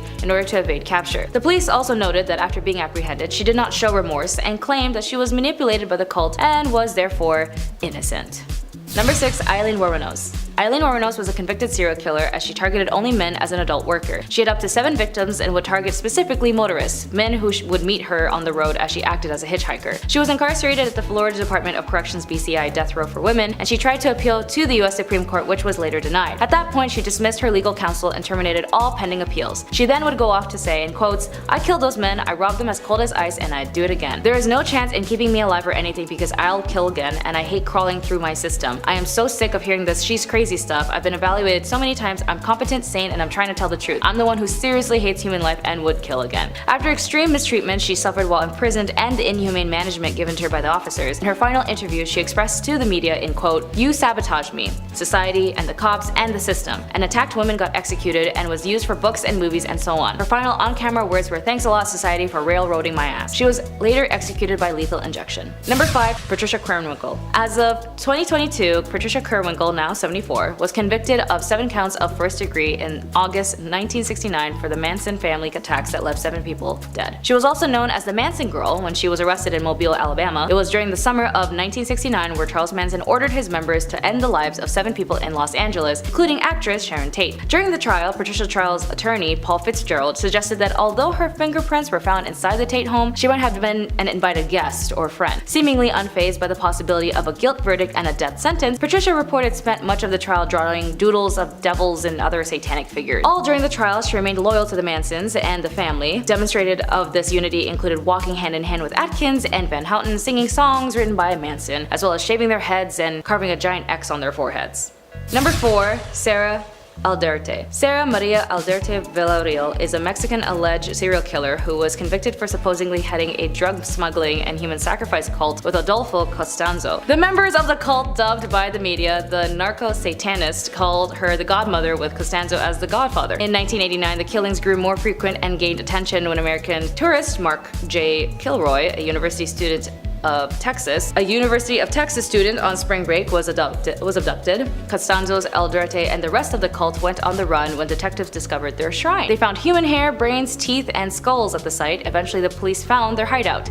Aldrete was convicted of criminal association in 1990 and jailed for 6 years. In the second trial, she was convicted of several of the killings of the cult's headquarters and sentenced to 30 years and in prison. If Aldrete is ever released from prison, American authorities plan to prosecute her for the murder of Mark. If Aldrete is ever released from prison, American authorities plan to prosecute her for the death of Mark. Number 3. Leonarda Cianciulli. Known as the soap maker of Correggio, Leonarda Cianciulli was a serial killer from Italy. Cianciulli was devastated after learning that her son was going off to prepare for the war in World War II. To keep him safe, Cianciulli offered human sacrifices. She killed 3 of her neighbors with an axe and made tea cakes out of their remains. Not only would Cianciulli eat these cakes, but she would also serve them to guests, and Cianciulli's third victim, Virginia, who was made into both teas and cakes and bars of soap. Once again, this soap was gifted to friends and neighbors, and Cianciulli was eventually sentenced to 30 years in prison. Sorta sounds like the femme version of Sweeney Todd, but a Bath and Body Works edition. Number 2. Enrica Marta. Often referred to as a vampire owing to the nature of her crime, it is generally believed that Marta kidnapped kids off the streets of Barcelona and put them in her work brothel. It's also believed that Marta killed minors and used their blood and remains in various elixirs. She then sold these elixirs to the rich, claiming that they treated dangerous ailments like tuberculosis. 12 victims have been linked to her, although it's suspected that she killed many more. Although Some historians defend Marta and argue that her crimes weren't as bad or as many as the traditional story suggests. She was actually detained and jailed in the Reina Amalia prison. Further investigation revealed more housing in Sant Feliu de Llobregat, property of Marta's family. Here they found remains of children in vases and jars, as well as books of remedies, including a list of rich clients who the police apparently tried to hide from being leaked, including rich politicians, doctors, and businessmen and bankers. Kinda similar to a case we had in our modern times with a guy whose name rhymes with Lefri Nipson. Although she was arrested, she was never tried since she died in the hands of her prison mates, and companions ended up lynching her. Apparently, some say her wealthy clients hired the prisoners to shut her up. It's very interesting how history repeats itself sometimes, as this was in 1913. Proving to be one of Victorian era's most infamous criminals, Amelia Dare could be one of the most prolific serial killers in human history. Back in Victorian England, she was paid for adopting babies in a practice known as baby farming. Amelia Dare turned this into her profession and adopted numerous children. She began by keeping them for a time until they passed of a natural cause, but ultimately turned into disposing them shortly after adopting them, thereby keeping the money without having to raise them. One of Dare's victims was actually found floating in the river Thames on March 30th, 1896, leading to her arrest and eventual execution. While 6 victims have been confirmed, it's believed that Dare may have killed up to 400 children throughout her life. In one of the most sensational trials of the Victorian period, she was found guilty and later hung. It might be too clever to talk about Lizzie Borden as a pun, but I'll ask you guys about that later. Sorry.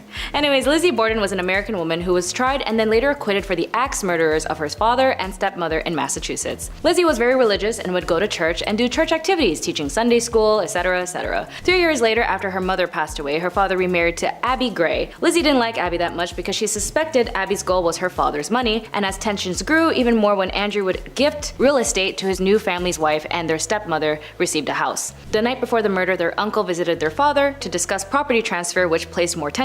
After the crime was committed, the police turned their attention to Lizzie as she gave conflicting testimonies within the day, and after many strange occurrences like her cleaning her dress and burning it up saying it was covered in paint, the town's suspicion of her drugging her father to sleep in order to whack him with an axe, overall the evidence was unclear and caused many controversial issues. However, the trial was later pushed away when another axe murderer similar to her father and her stepmom's case occurred 5 days prior. Still, the reputation of Lizzie and her sister's involvement was tarnished, and the suspecting evidence and accounts of that day remains unsolved.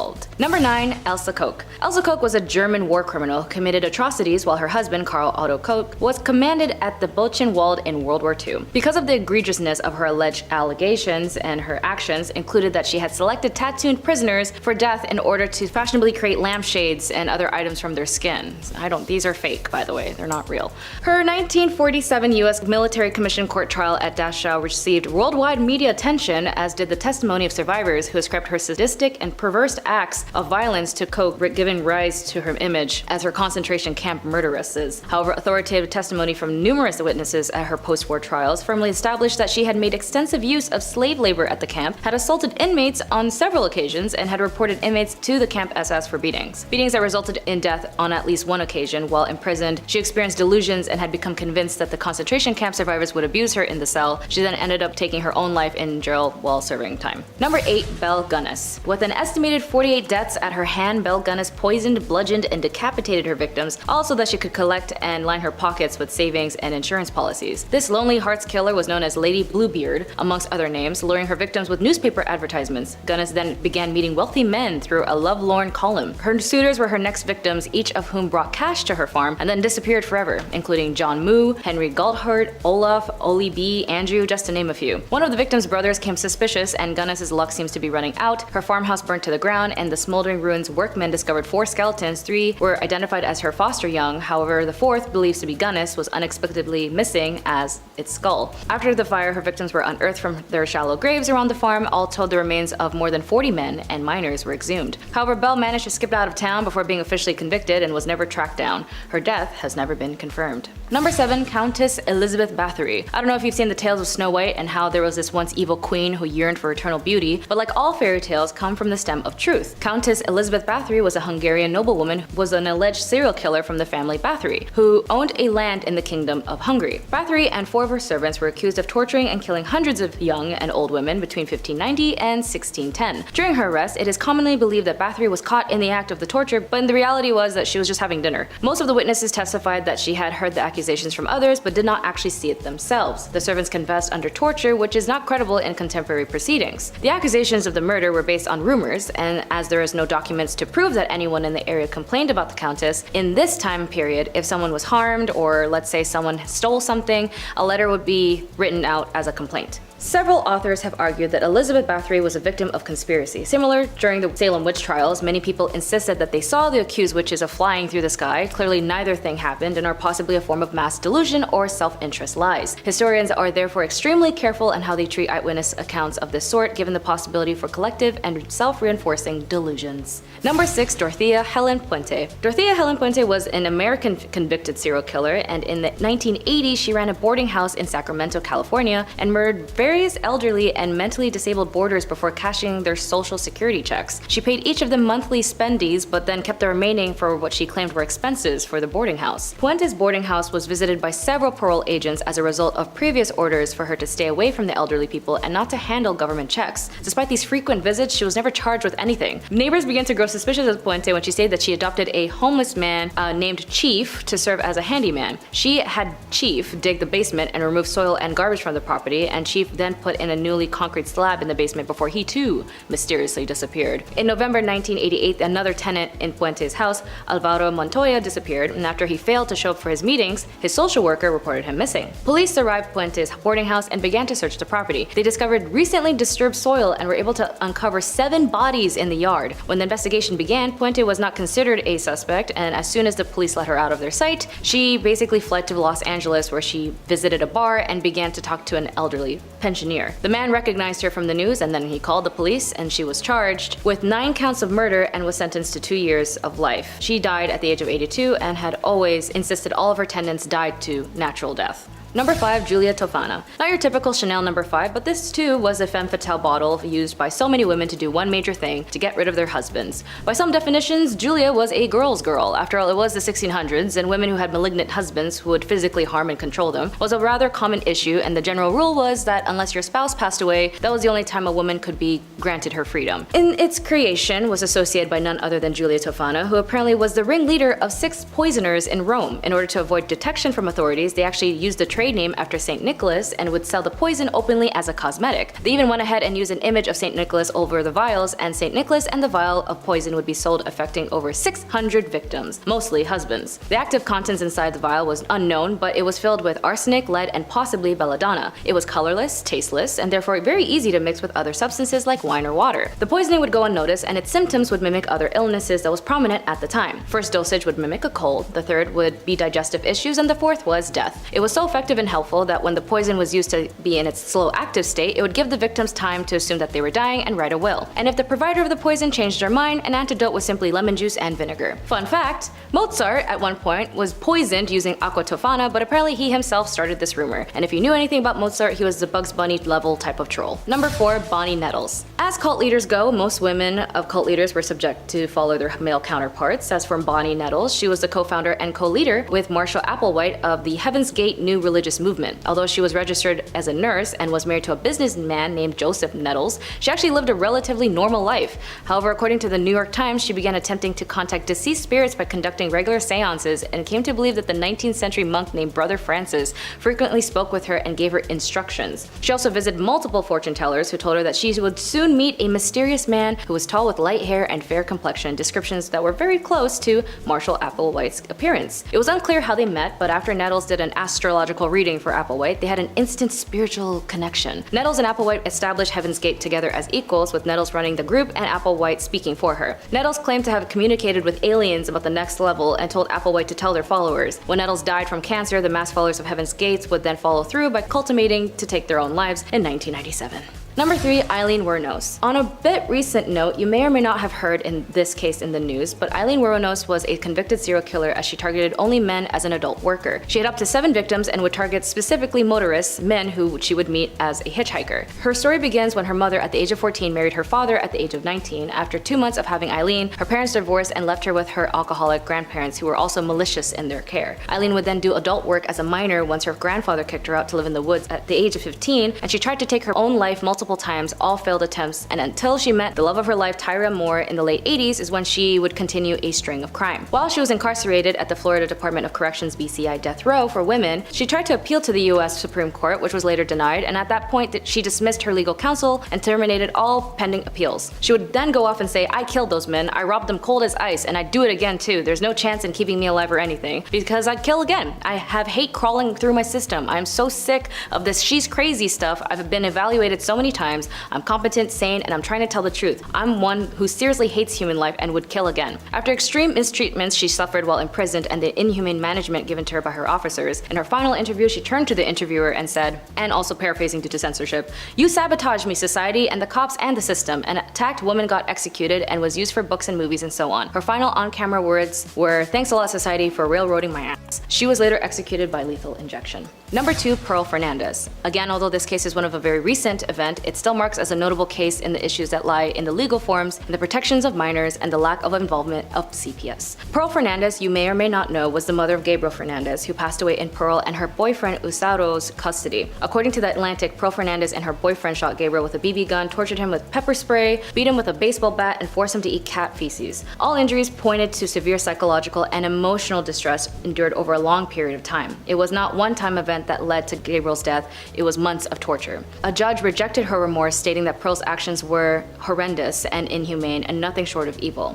At her trial, jurors heard how Gabriel was tortured and abused by his mother and her boyfriend after being placed in their care 8 months before his death. Pearl is now serving time at the Central California Women's Facility after being sentenced to life without the possibility of parole. Number 1, Jolly Jane. Well, she definitely was jolly when she committed these crimes. Jane Toppin, nicknamed Jolly Jane, was an American serial killer who was known to have committed 12 murders in Massachusetts between 1895 and 1901. How did she commit these? Well, she was a nurse, and her objective was oddly enough to target patients and their family members. Doctors who hired her thought of her as one of their best nurses, but today psychiatrists say that she was one of the most unusual serial killers in history. She was born and raised in the Boston Female Asylum, where unwanted female children were often abandoned. There she was adopted by Ann Toppin, where she was under foster care until she was 18. At this point, she then pursued nursing at Cambridge Hospital in Boston. It was here where she stated her interest in the patients was ought to be taken care of. She grew emotional attachments to them, and if she really liked them, she would fake their medical documents to force them to stay longer at the hospital. She would then also dose her elderly patients with opium to see how they react with the drugs, and then upping the dosage each time. She would also watch them slowly succumb to their death, and she would also mix different types of poisons with her patients and other drugs to stage a sickness and nurse them back to health. Very similar to the Gypsy Rose Blanchard case, where her mother Dee Dee had a mental illness known as Munch-Austin syndrome by proxy. This mental health condition is basically where a caregiver makes up or causes an illness or injury in a person under their care, such as the young or the elderly adult, or a person who has a disability. Because vulnerable people are the victims, MSBP is a form of multiple harm cases. Jolly Jane also had a masochistic side, as she would even get into the bed of her patients who were suffering until they died. She wasn't caught until she used a metallic-based poison on a victim, which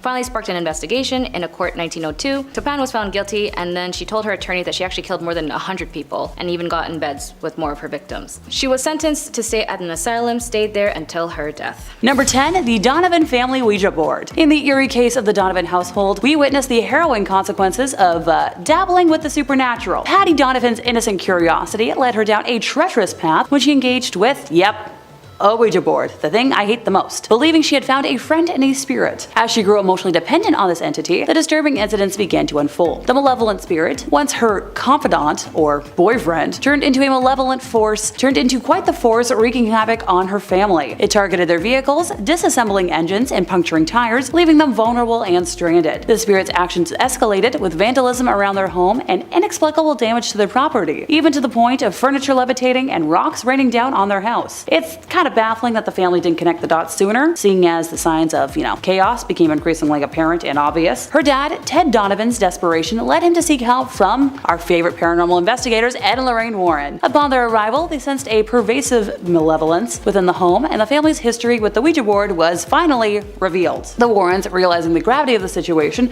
initiated the process for an exorcism, which took a painfully long month to be granted. In the meantime, the entire family endured more torment and destruction at the hands of the malevolent entities. Finally, on May 2nd, the exorcism took place, liberating the family from their demonic ordeal. However, they were left with a substantial financial burden due to the extensive damages inflicted upon their home. Let this be a lesson to you all. Please, please, please, leave Ouija boards alone. please. Number 9. The Woodruff family. So this incident happened in St. Francisville, Louisiana, and in a home built in 1796 by General David Bradford on top of a formal burial ground, so brace yourselves. Our story begins with a newly married couple, Mr. and Mrs. Clark Woodruff. Mr. Woodruff was a cruel and harmful man and owned numerous slaves, which was the icky norm at the time, and one in particular that he liked to punish went by the name of Chloe. Now, Chloe tried to protect herself from the wrongful punishments by listening in on the Woodruff's conversations and modifying her behavior, which, hey, that's brilliant. Sadly though, one day after being caught eavesdropping, Clark had one of Chloe's ears cut off. The painful experience would stay with Chloe and inspire her to make plans for revenge. On the 9th birthday of the Woodruff's daughter, Chloe placed poisonous oleander leaves into the cake, intending to only get the family sick so she could nurse them back to health and, earn a favor with the family. Tragically, the dose was lethal, and it ended up killing the missus and the offspring. Now, while Chloe was punished fatally by the other slaves and her ghost haunts the home, the mirror in the front hall is cursed and has the spirits of Sarah and her 2 descendants trapped inside of it. People who look into the mirror ever since have reported feeling a sense of dread that stays with them past their visit, experiencing horrid thoughts and more. Look, I'm on Team Smash the Thing, even though I know that would technically make the world worse. So maybe just stick it in a closet somewhere, because it's just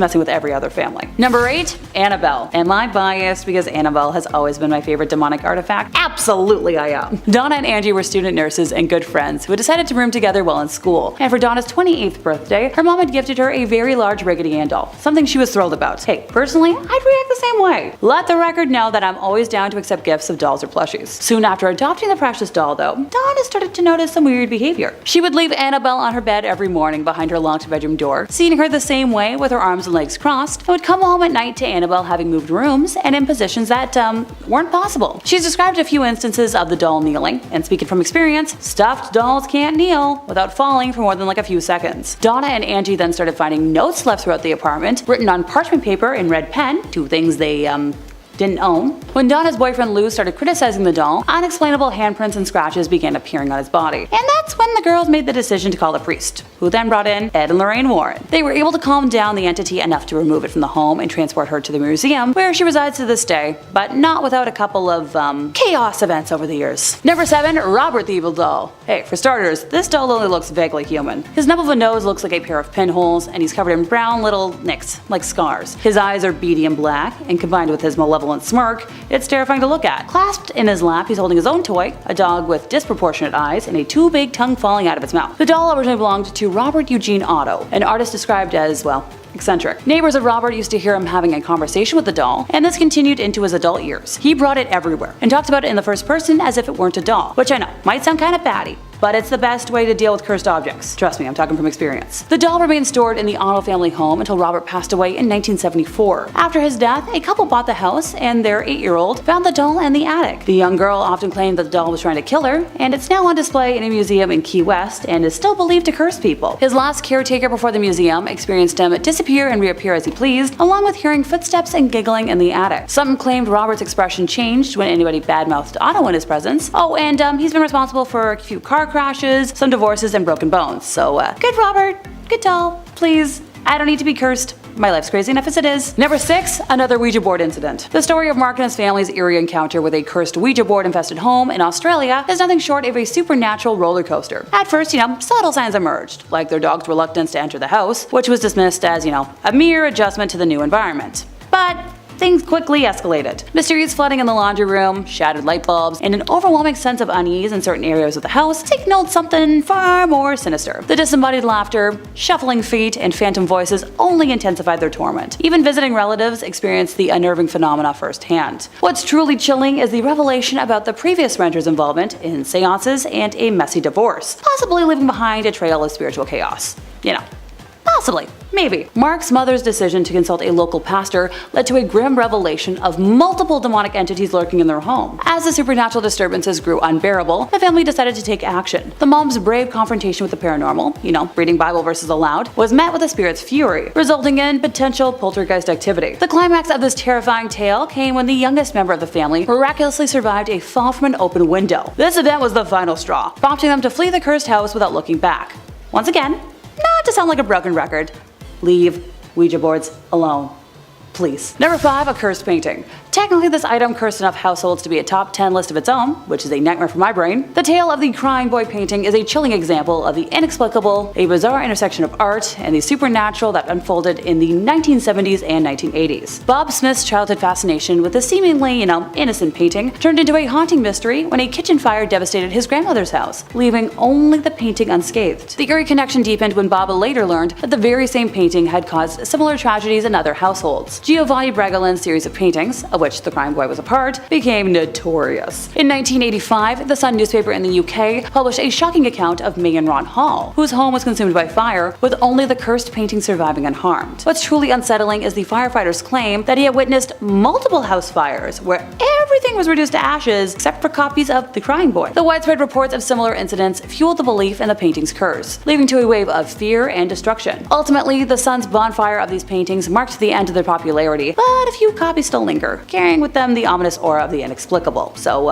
if you have one, burn it. Number 4, a conjuring book. In this perplexing case, the Foster family found themselves entangled with quite the evil artifact. Yep, a book to conjure evil things that, if you haven't guessed it already, brought malevolent forces into their home. The eerie events began when Lorraine Warren received a mysterious call from a Mrs. Sandy Foster in the middle of the night, only to have the phone connection mysteriously severed. The following day, Lorraine visited the Fosters and learned of the disturbing occurrences plaguing their household. Meg, the daughter, had unwittingly invited dark spirits by dabbling in the occult, and the family experienced a series of terrifying events. I'm talking the classic: faucets turned on by themselves, phantom footsteps echoed throughout the house, and strange lights and sounds plagued their nights. So, go Ed and Lorraine, they stepped in to confront the menacing presence. They discovered that Meg's bedroom was a hub of occult activities.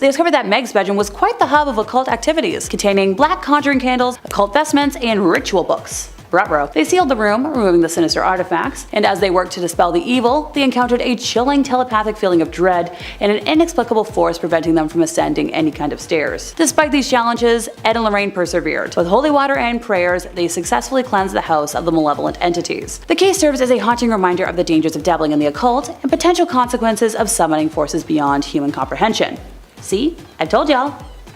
Don't summon beings. Number 3, the Snedeker family rosary beads. As you might have expected, this true story begins in the witching hour, in the wee small hours of the morning. One night, very late at night, Ed and Lorraine were contacted by the family, who had just moved into a house on Meriden Avenue in Southington. Specifically, the mother of the family unit and a niece who came to stay with the family were on the phone. What they found and thought they bought was a big and seemingly welcoming home, but what they didn't know was that it was a former funeral home. Oh, and fun fact, the morticians at the funeral home were allegedly involved in necrophilia, or performing, schmex acts with corpses. What used to be the showroom for the coffins was now the young person's room, and just down the hall from that, the place where the bodies were prepared for viewing. So the young boys were the first to start talking about the things that they had seen and experienced, saying they were terrified, and the parents chastised them at first for it, but they were so scared they started sleeping on the floor in the living room. Among the sounds the boys would hear were the sound of chains pulling the coffin upstairs. Only thing was, there was no more coffins. So the woman who called the Warrens were terrified, and with the niece in a small bedroom in the back of the house, and the covers on her bed were levitating around her, like there was a fan blowing them around. No big. And Lorraine said that while the mom was on the phone with her, even more bizarre events started happening. The mother had rosary beads in her hand, and while she spoke, the beads were actually being pulled apart and falling to the floor. So Ed and Lorraine went over the next morning with the family's parish priest. A blessing of the house seemed to do nothing to calm things down, so that's when the Warrens decided to call the bishop's office. Eventually sent an exorcist, which seemed to do the trick, but not before one last hurrah from whatever was believed to be haunting the house, because demons don't like to give up without a fight. There was a huge tree in front of the house, and half of the tree, with no wind, broke off and fell on the property. The family moved a short time later, and Ed and Lorraine kept the rosary beads that had been pulled apart, because if a demonic spirit can touch a Catholic relic, that's just a really bad thing. Number 2, Bathsheba's jewelry box. Soon after the Perron family moved into what they thought was a really fun home, strange occurrences began to unravel, initially dismissed as minor inconveniences. We're talking brooms moved on their own, and the young daughters started seeing apparitions. Carolyn Perron, determined to uncover the truth, delved into the history of the house and discovered a lineage plagued by mysterious and tragic deaths spanning 8 generations. The most ominous presence was that of Bathsheba Sherman, a woman associated with witchcraft. Bathsheba's malevolent intentions became evident as the family's life spiraled into a nightmare. One harrowing incident involved Carolyn experiencing an inexplicable inexplicable puncture wound on her calf, resembling a large sewing needle impalement. This unsettling occurrence was just one of the many tormenting episodes endured by the Perron family over their decade-long residency in the house. Thankfully, the Warrens got summoned to help the family, and they identified a cursed artifact, a mysterious box, which they believed acted as a conduit for the evil energy afflicting the household. So they took it with them. End of story. Thank goodness. Number 1. Don't open the box. In Jewish folklore, a dibuk is an evil spirit. Supposedly, a Holocaust survivor accidentally summoned the demon while using a homemade Ouija board, but managed to trap it inside a wine cabinet. Kevin Mannis bought the box at an estate sale in 2001 and immediately started having nightmares about an evil hag. Ditto for the friends who stayed with him. He gave the box to his mom, who suffered a stroke on the same day, and later owners have also claimed that the scary thing has appeared in their nightmares as well. Thankfully, at some point, the owner contacted local rabbis, sealed the demon back in the box, and then hid it from the world. Thank goodness. Number 10. Mary I. So this is a ruler who could have reserved a place in common history as the first woman ever to be, the Queen of England. Instead, she is mostly remembered as Bloody Mary, a name she acquired because of her staunch and violent opposition to the Reformation. Look, the interwebs don't like the B word, so I had to spell it out. So I'm hoping you figured out what I was trying to say. The most controversial part of her reign was her religious policy. Despite promises a month into her rise to the throne that she would not pursue forced conversion of Protestants, Mary had leading Protestant churchmen imprisoned. She sought to reaffirm papal jurisdiction over England, and when the deal with Rome succeeded, the Heresy Acts were reinstated, which allowed for the burning of heretics. This sent a wave of fear through England, and around 800 Protestant nobles immediately fled the country. I wonder why. In February of 1555, the executions began. Protestant Archbishop Thomas Cranmer was forced to watch the bishops Nicholas Ridley and Hugh Latimer being burned at the stake. Cranmer repented his Protestant faith, and technically, under law, he should have been absolved as a repentant, but Mary refused to accept his absolution and had him burned at the stake as well, just, set an example, or for funsies. By the end of her terror, Mary had almost 300 people executed, most of them by burning at the stake simply for the crime of being Protestant. Her reign was relatively short, lasting a little over 5 years, since she passed in 1558 from either ovarian cysts or ovarian cancer and was succeeded by Elizabeth I. Number 9. Wu Zetian. Look, I know I said in the title of today that I'd be talking about evil queens, but I support all women's wrongs. And rulers in other countries tend to have different titles to their equivalent of queens. So Wu was born to a relatively wealthy family and had extremely progressive parents, becoming well versed in a wide range of subjects including writing, music, literature, and perhaps most importantly, politics and governmental affairs. By the age of 14, Wu was summoned to the imperial palace to become a concubine of Emperor Taizong. After his passing, the newly anointed Emperor Li Zi, the youngest son of the late emperor, who became Emperor Gaozong, brought Wu to the imperial court to be his own concubine. I'm not going to unpack that. In 654, Wu bore a daughter, but shortly after the birth, it passed, with evidence showing strangulation. So Wu accused Empress Wang of the death, and Wang lost favor with the emperor.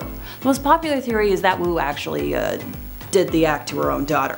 So thereafter, the emperor conferred with his chancellors and, despite opposition, demoted Wang, having her imprisoned, and promoted Wu to empress. Later on, the emperor considered having Wang released, but Wu had her executed upon hearing this, because, can't have any witnesses. Upon her accession to the throne, Wu began targeting officials who had opposed her rise to power, having them arrested and imprisoned, exiled, forced to take their own lives, or executed. In 664, she accused several officials of witchcraft and had them executed as well, and their families became slaves within the imperial palace. In another incident, she killed her niece with poison, accused 2 others of the death, and executed them. She eventually passed after repeated bouts with illness, so nothing nefarious there. Number 8. Isabella of Castile. So when Isabella was born on the 22nd of April in 1451, there was little chance she would ever become monarch of Castile, as she was very far removed from the direct royal lineage. War, politics, and subterfuge intervened, however, and for many years, the Kingdom of Spain was in turmoil, suffering from civil wars and a lot of chaos. To quell one of the rebellions, the hand of Isabella was promised to the commoner, Pedro Duran Acuna Pacheco, but on his way to her, he suddenly fell ill and, passed. Now, this immensely fortuitous event for Isabella cemented her devotion to her faith, since she didn't exactly want to marry a commoner and prayed for divine intervention. Her marriage to Ferdinand, heir to the thrones of Castile and Aragon, cemented her future power. After the death of the King of Castile, the throne was given to Isabella. Her cruelty is recognized in the treatment of non-Christians, which led to the formation of the Spanish Inquisition, known for its extreme brutality and torture of mostly Jewish and Muslim folks. Isabella waged war on the Kingdom of Granada, the last Muslim kingdom in Spain, and the last piece to fall in the Spanish Reconquista. While some may see it as the liberation of Spain, for many others it was open genocide. By the time Granada was annexed, 100,000 Muslims were either dead or enslaved. Number 7. Catherine de' Medici. I'm chuckling, but I'm glad my obsession with rain in high school is about to come in handy. So serving as the Queen of France from 1547 to 1559, Catherine had enormous political sway over her sons, the French kings Francis II, Charles IX, and Henry III. They reigned through the French Wars of Religion and faced problems with a group of Calvinist Protestants called the Huguenots. It is widely believed by historians that Catherine attempted to have their leader, Gaspard II de Coligny, assassinated. The attempt failed, and fearing retaliation from the most powerful folks in power, Catherine planned to kill them all before they could take action. The result was the St. Bartholomew's Day massacre, which resulted in the deaths of between 5,000 to 30,000 Huguenots. Number 6. Lady Elizabeth Bathory. Born in 1560 on a family estate in Royal Hungary, Elizabeth was of noble lineage and privileged with education, wealth, and a lofty social rank. Her first taste of the morbidly bizarre was introduced to her during the early years of her life, when she suffered seizures which might have been epilepsy. Treatment at the time for such bouts included feeding the patient human redness and bits of skull from a non-sufferer. She bore witness to brutal punishments and executions carried out by her father's officers and was influenced by family members involved with Satanism and witchcraft. When she was barely in the double digits of age, Elizabeth was engaged to Count Ferenc Nadasdy, who she later married. Her husband spent much of his time away from home fighting the Ottomans, leaving Elizabeth to run the estate. Her sadism became more pronounced as time wore on, and upon the death of her husband in 1601, her vicious crimes escalated. Most of her victims were girls around the age of the time she got married, and were usually the daughters of lesser gentry who had been sent to court to learn etiquette. Her favorite punishment methods including using pins to stick under her victims' fingernails and covering her victims in honey and leaving them out to be eaten by ants and other insects. Other methods included whipping her victims with nettles and frequently burning body parts, especially genitalia. After burning her victims, she would dump them in icy water.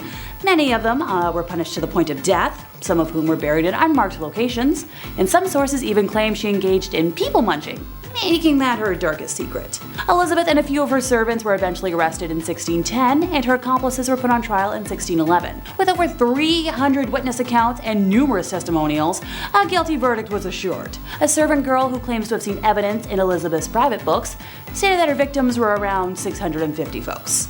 The accomplices were sentenced to death, and Elizabeth was confined to a bricked-up room with slits for air and delivery of food. She was found dead a couple years later.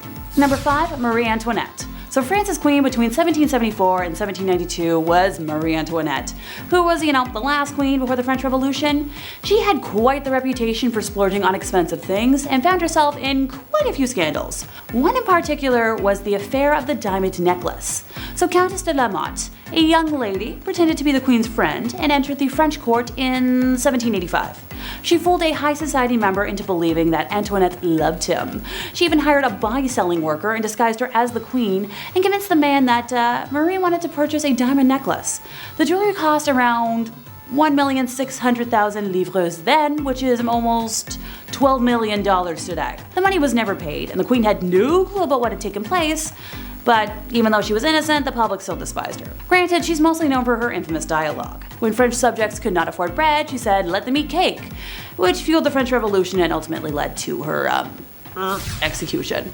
Number 4. Queen of Castile. So Juana la Loca was the Queen of Castile from 1504 to 1516, and she suffered from various mental disorders. After her husband passed in 1506, her father buried his body. However, Juana used to open the tomb and caress her husband's dead body, and ultimately she ordered the body dug out and kissed her husband's feet. Additionally, she would carry his coffin everywhere with her, and actually kept it under her bed. Years later though, she eventually allowed his burial outside her window. Look, I just keep weird dolls under my bed. Number 3. Maria Eleonora of Brandenburg. Maria Eleonora, born on November 11th of 1599, passing eventually on March 28th of 1655, held the title of Queen of Sweden from 1620 to 1632 as the wife of King Gustav II Adolf. Coming from a noble German family, she belonged to the prestigious house of... I'm not even going to try and say that. However, when Maria and Gustav gave birth to a girl with a genetic condition causing excessive hair growth, Maria was deeply shocked. The unexpected appearance of her daughter, combined with societal beauty expectations, pushed Maria to her limits. She considered her daughter ugly and refused to care for what she perceived as a monstrous creature. When Gustav died when Christina was only, this many years old, Maria blamed her for his death. For over a year, Maria subjected Christina to very harsh punishment, confining her to blacked out, darkened rooms to mourn her father in solitude for very extended periods, even placing her father's open casket in Christina's room and demanding she sleep next to it, which that's way too morbid, even by my standards. Maria's mental state deteriorated, eventually leading to Christina's removal from her custody. So, thank goodness for Christina. Number 2 is 60 the Dragon Lady. So the story of her rise to power is a remarkable one. Born at a time when Chinese women were politically invisible, this lady managed to acquire enormous political influence by exploiting her position as a royal concubine, engaging in court intrigues and manipulating those around her. By the end of the 1860s, she had become the most powerful individual in China. Her will and her reach even exceeded 2 male emperors, who she frequently bypassed or overruled. Now, she was originally born Long Kuol in 1835, the daughter of a minor Manchu official, and at age 15 she was selected as a potential concubine for the emperor and relocated to the Forbidden City. She was elevated to the status of concubine officially by age 18, eventually giving birth to the emperor's only son, Zechun, a feat that earned her another promotion in the palace hierarchy. The emperor died in 1861, and shortly after the disastrous Second Opium War, left the throne to his only son. So as the mother of the reigning emperor, Cixi was given the courtesy title Dowager Empress. So by this point, the empress had become quite adept at manipulation, palace intrigues, and power games. Through forged evidence and false testimony, she engineered the arrest of the 8 ministers, 3 of whom were later executed. With the regency council gone, the empress became the de facto regent for the duration of her son's reign, until his early death from smallpox in 1875. The empress was instrumental in the succession, choosing her young nephew Zetian, who was crowned as emperor. So once again, this Dowager Empress acted as regent to the infant emperor, this time in a more formal capacity. 12 years into the young emperor's reign, our empress moved to the summer palace in Beijing, and surrounded by a network of informants and advisors, doted on by loyalists and conservatives in the bureaucracy and military, she continued to exert enormous influence on appointments, policies, and matters of state. Stories of the empress's extravagance are prevalent, since it has been claimed that she regularly increased her personal and food allowances, that she withdrew gold and silver from dwindling national reserves, and spirited millions of pounds offshore into bank accounts in London. Other tales of her exorbitant spending include her decision to spend 10 million silver taels, some set aside to rebuild the Chinese Navy, on the renovation of one of her palaces. Another rumor claims that 3,000 ebony boxes were needed to restore her jewelry collection. Number 1, Agrippina the Younger. So Julia Agrippina, also referred to as Agrippina the Younger, was a Roman empress from 49 to 54 AD, the 4th wife and niece of Emperor Claudius and the mother of Nero. After the death of her first husband, Agrippina tried to make shameless advances to the future emperor Galba, who showed no interest in her and was devoted to his wife. On one occasion, Galba's mother-in-law gave Agrippina a public reprimand and a slap in the face before a whole bevy of married women. She was one of the most prominent women in the Julio-Claudian dynasty, functioning as a behind-the-scenes advisor in the affairs of the Roman state via, the powerful political ties. She maneuvered her son Nero into the line of succession, and Claudius became aware of her plotting, but died in 54, and it was rumored that Agrippina poisoned him. She exerted a commanding influence in the early years of Nero's reign, but in 59 she was killed. Both ancient and modern sources describe Agrippina's personality as ruthless, ambitious, violent, and domineering. Number 10, King Pyrrhus. King Pyrrhus, who ruled the ancient Greek kingdom of Epirus, was also known as a brave and skilled commander, but his death at the hands of an old woman during the Battle of Argos in 2072 BC was far from the glorious end. The battle took place in a narrow city streets of Argos, and while Pyrrhus was fighting an Argive soldier, he was hit on the head and fell from his horse. The Greek philosopher and historian Plutarch writes that the soldier's mother was looking down from her house, and when she saw that her son was engaging in a conflict with the king, she was filled with distress in view of the danger of her son, and lifting up a tile with both her hands and threw it at the king. It is not known whether he was killed outright or merely dazed by the blow. Either way, the enemy seized the opportunity and him. Number 9, King Henry I. King Henry I of England decided to indulge in a hearty meal of lampreys, a type of fish that looks like an eel and has a circular mouth filled with rows of teeth. Although Henry was fond of the fish, the doctor advised him to avoid them because, according to historian Henry of Huntingdon, they always disagreed with him. Henry ignored his physician and chowed down on the forbidden fish. Soon afterwards, they caused a sudden and extreme disturbance under which his aged frame sunk into a deathly torpor. Henry I is not the only king to have eaten himself to death. Adolf Frederick of Sweden managed to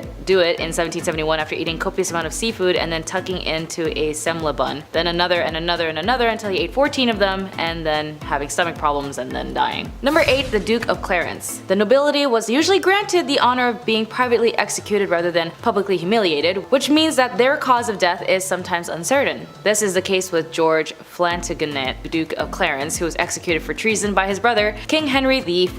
In 1478, during the War of Roses, as rumors soon spread that rather than being hanged, he was actually drowned in a barrel of wine. Although it may have just been false gossip, his unusual death is recorded in multiple histories. Fabian's Chronicle 1516, for example, mentions that Clarence drowned in a butt of Malmsey wine, maybe drinking himself to death, but supposes death of wine gained even more traction when William Shakespeare included it in his history play Richard III, 1597. In the play, Clarence is stabbed, but then one of his, killers declares, "I'll drown you in wine."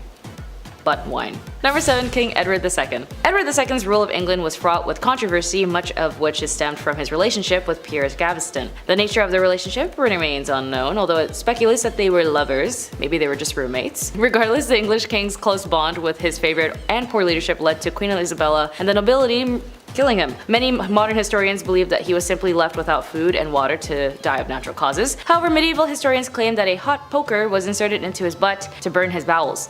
In the Chronicles explains that this was also done as no apparent of any wound or hurt outwardly might have one perceived. Another account states that Edmund was killed by an assassin who hid himself in the toilet below and struck the king twice with a very sharp knife into the private parts, and leaving the weapon in his butt, and he fled away. Although it is benefited from his death, both Huntington and William of Malmesbury claimed that it was an Englishman, Adric Sterona, who hired the assassin, and when he was subsequently executed for the crime, he breathed out his abdominal spirit to hell.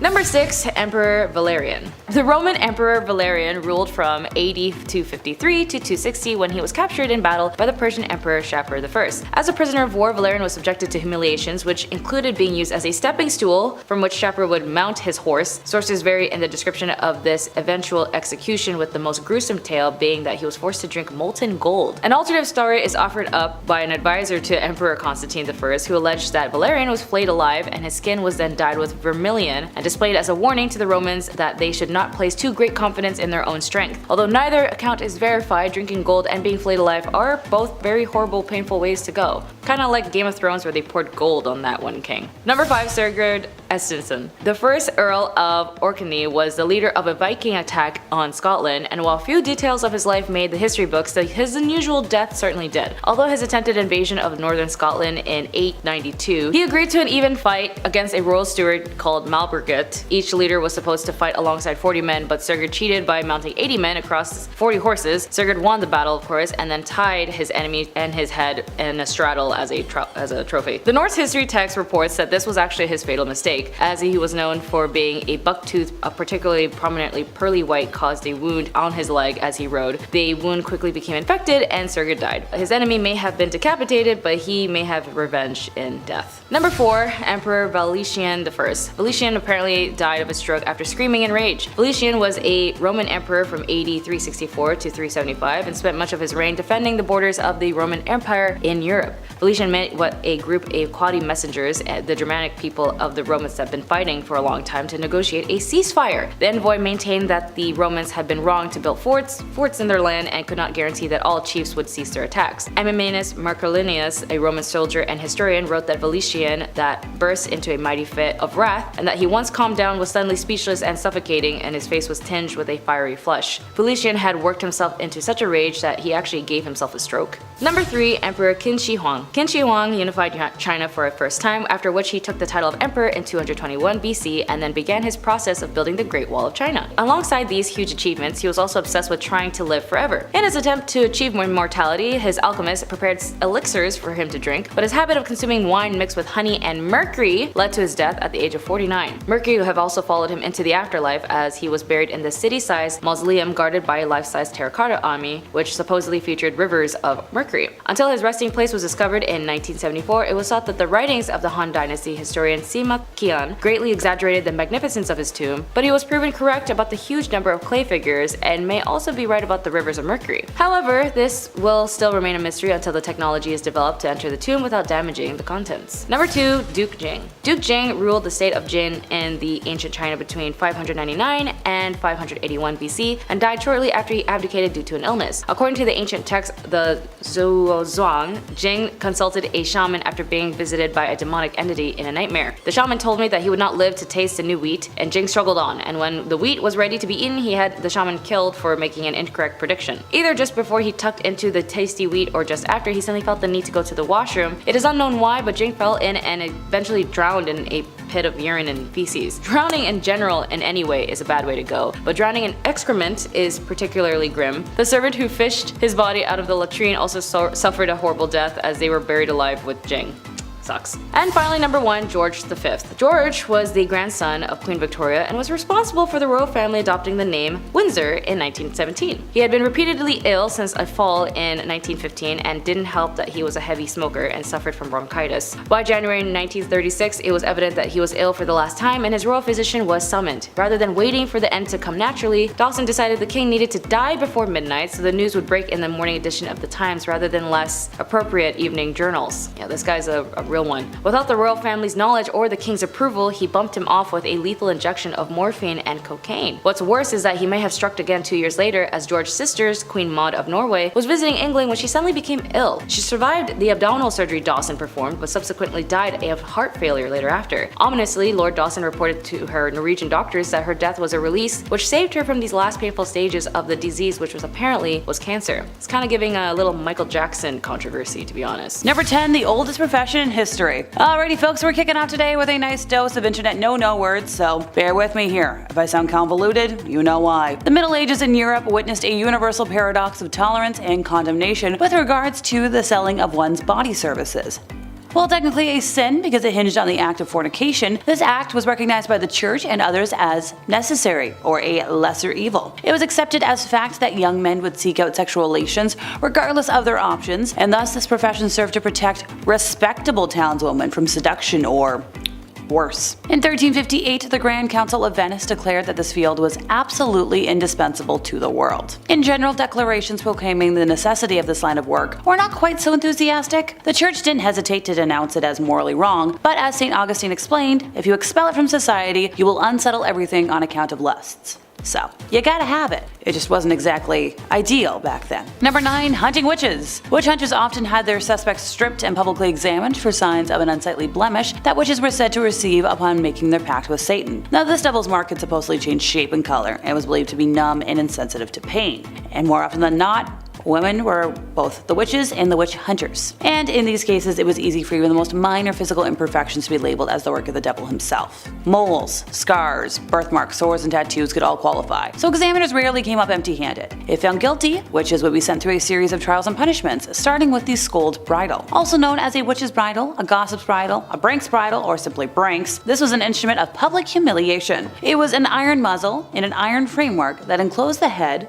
Some exceptions were masks that depicted suffering, but not pleasant either way. Oh, you want me to elaborate? Alrighty folks. A bridle bit or cur plate around 5 cm by 2.5 cm in size was slid into the mouth and pressed down on the top of the tongue, often with a spike on the tongue as a compress. Ouchie. It functioned to silence the wearer from speaking entirely and cause extreme pain and physiological trauma to scare and intimidate the wearer into submission. Now, this prevented speaking and resulted in many unpleasant side effects for the wearer, including excessive salivation and fatigue in the mouth. Seeing how I've always been a chatty Cathy, I would have been sentenced to this, and my jaw hurts thinking about it. The wearer was then led around the town by a leash, and for extra humiliation, a bell could also be attached to drawing crowds. It was used as corporal punishment for other offenses, notably on female workhouse inmates, and the person to be punished was placed in a public place for additional humiliation, and who knows what else. I'm sure you can put 2 and 2 together. There's things I cannot say. Number 8, bathing in what now? Aptly named the Blood Countess, Elizabeth Bathory was a Hungarian noblewoman and was one of the most prolific female serial killers of her time. At the end of the 16th century and beginning of the 17th 17th, she tormented and killed up to 650 young women at her castle in is what now known as Slovakia. The macabre nickname came from her apparent tendency to bathe in the redness of her victims, as she believed it would help her maintain her youthful looking skin. I'll stick to my Epsom salts and the occasional bath fizzy. Oh, and my cleansing routines. Look, I swear my one cleanser from The Ordinary might look suspicious, but it's not human redness. I just play a vampire professionally, folks, I'm not an actual one. Or maybe.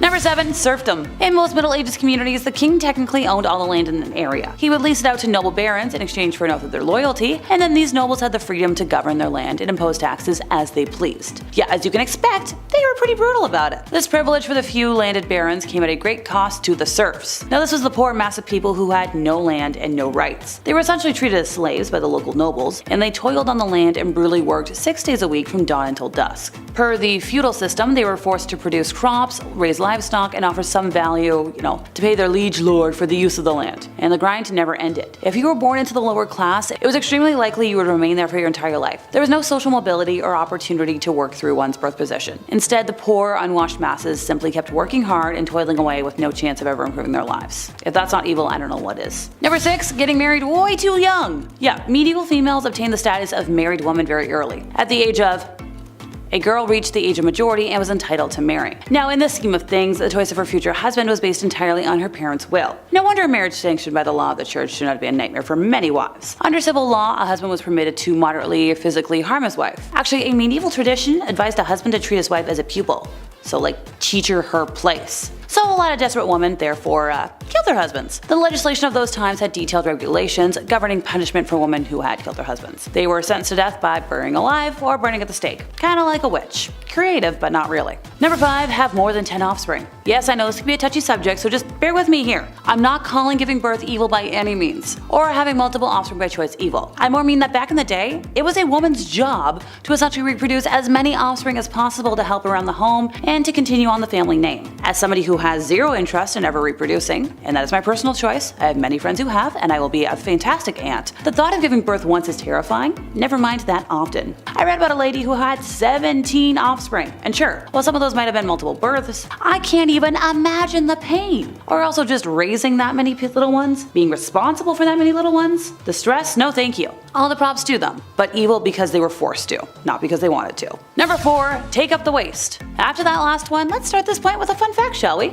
So, the British word for toilet, loo, derives from the French gardez l'eau, meaning, watch out for the water. Gardez l'eau, je parle français. This comes from the fact that, in medieval Europe, people simply threw the contents of their chamber pots out of the window onto the streets. Now, before throwing the waste out of the window, they'd yell, gardez l'eau. The term gardez l'eau first came to English as gardy-loo, and then shortened to loo, which eventually came to mean the toilet itself. People in the Middle Ages were no less sensitive to foul odors or disgusted by human waste than we are. They also didn't understand exactly how human waste could spread disease, but they knew it, did. They just thought it was something to do with its odors. And hey, while we're on the topic of hygiene, in the early Middle Ages, women passionately cared about personal hygiene. Many townspeople took a bath, and there were a lot of bathhouses in towns. But due to the total victory of Christianity, life kind of changed. With all bathhouses being public, the church viewed it as a violation of moral standards. So then they closed them, and then untidiness was elevated to the level of virtue. Look, I'm a bit of a Christianity hater, so I'm just gonna leave that one be. Number 3, V-Day traditions. So during medieval times, they believed that if a young woman ate strange food on Valentine's Day, she'd dream of her future husband. And at a time where normal meals were delicacies such as a boar's head sewed onto a turkey's body, these weird meals were, extra weird. The roasted hedgehog was just one of the bizarre foods that these young women would enjoy in hopes of seeing visions of their future Valentines. Okay, because that's gonna make me gag, how about we do a little palate cleanser before we move on to the next bad thing? So other sayings that were popular at the time was if you saw a bluebird, you would marry a happy man. If you see a goldfinch, you're gonna marry a millionaire. And if you see a sparrow, you're marrying a poor man. If you find a glove on the road on Valentine's Day, your future beloved will have the other missing glove. Now by the 18th century, gift giving and exchanging handmade cards had become common practice. In England, handmade cards incorporating lace and ribbon became popular. And eventually this form of gift spread to the American colonies and into our traditions today. Also, it was found to be terrible luck to sign your name on a Valentine's Day card, and the superstition must have been very confusing for some folks, but convenient for others. As well as cards and flowers, the next gift to become popular was the giving of chocolates, and this can be traced back to Richard Cadbury, of yes, the famous chocolate-making family, who invented the first Valentine's Day candy box. Now, as those grew in popularity, chocolates started to be given in decorated boxes filled with, romantic imagery. I remember my first boyfriend got me a box back.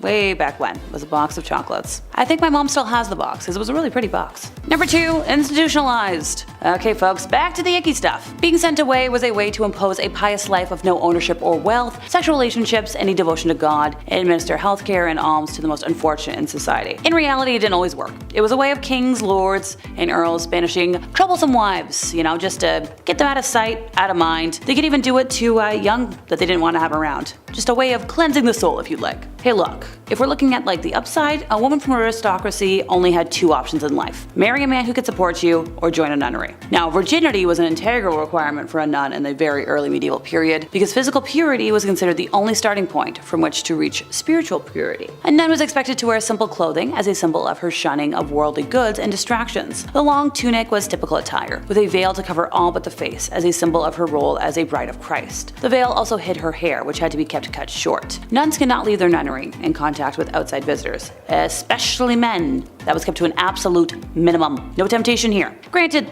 life isn't perfect. There was a couple of little scandals. I know there's one in mid-12th century, where at the Gilbertine Wotton Abbey in England, a lay brother had a sexual relationship with a nun, and on discovery of the sin, was castrated. It's kind of a common punishment of the period for that type of crime. Can we bring it back? Not for cheating, but for bad things. Number 1, take care of the monthly visitor. As someone who's currently dealing with my regular monthly episode of cramping and being a miserable witch, how women had to deal with this in history before modern products is very much evil in my book. So it was very much a vastly different experience than it is today. To start, medieval women had fewer periods than today's women. Poor nutrition and hard work meant that they had very low body fat, and a woman needs to have some sort of it, or her reproductive system slows down and menstruation ceases. In our modern words, for example, medieval women could use a makeshift, pad or tampon. Pads are made of scrap fabric or rags, hence that's where the phrase came from. Cotton was preferred though, because the material absorbs fluids better than the alternative, which was wool, which is also itchy and uncomfortable. There is some archaeological evidence to show us that some women may have worn panty-like garments, and they could also wind cotton fabric around a twig, and you make of that what you will. Interesting side note though, a common type of bog moss found throughout medieval England. Now the long official name I can't say, but the popular name was Blood moss, and people realized that they could use it in the battlefield as first aid. So, put 2 and 2 together. Also, the main reason why medieval petticoats came in red, it was fashionable, decorative, but it was good at disguising accidents.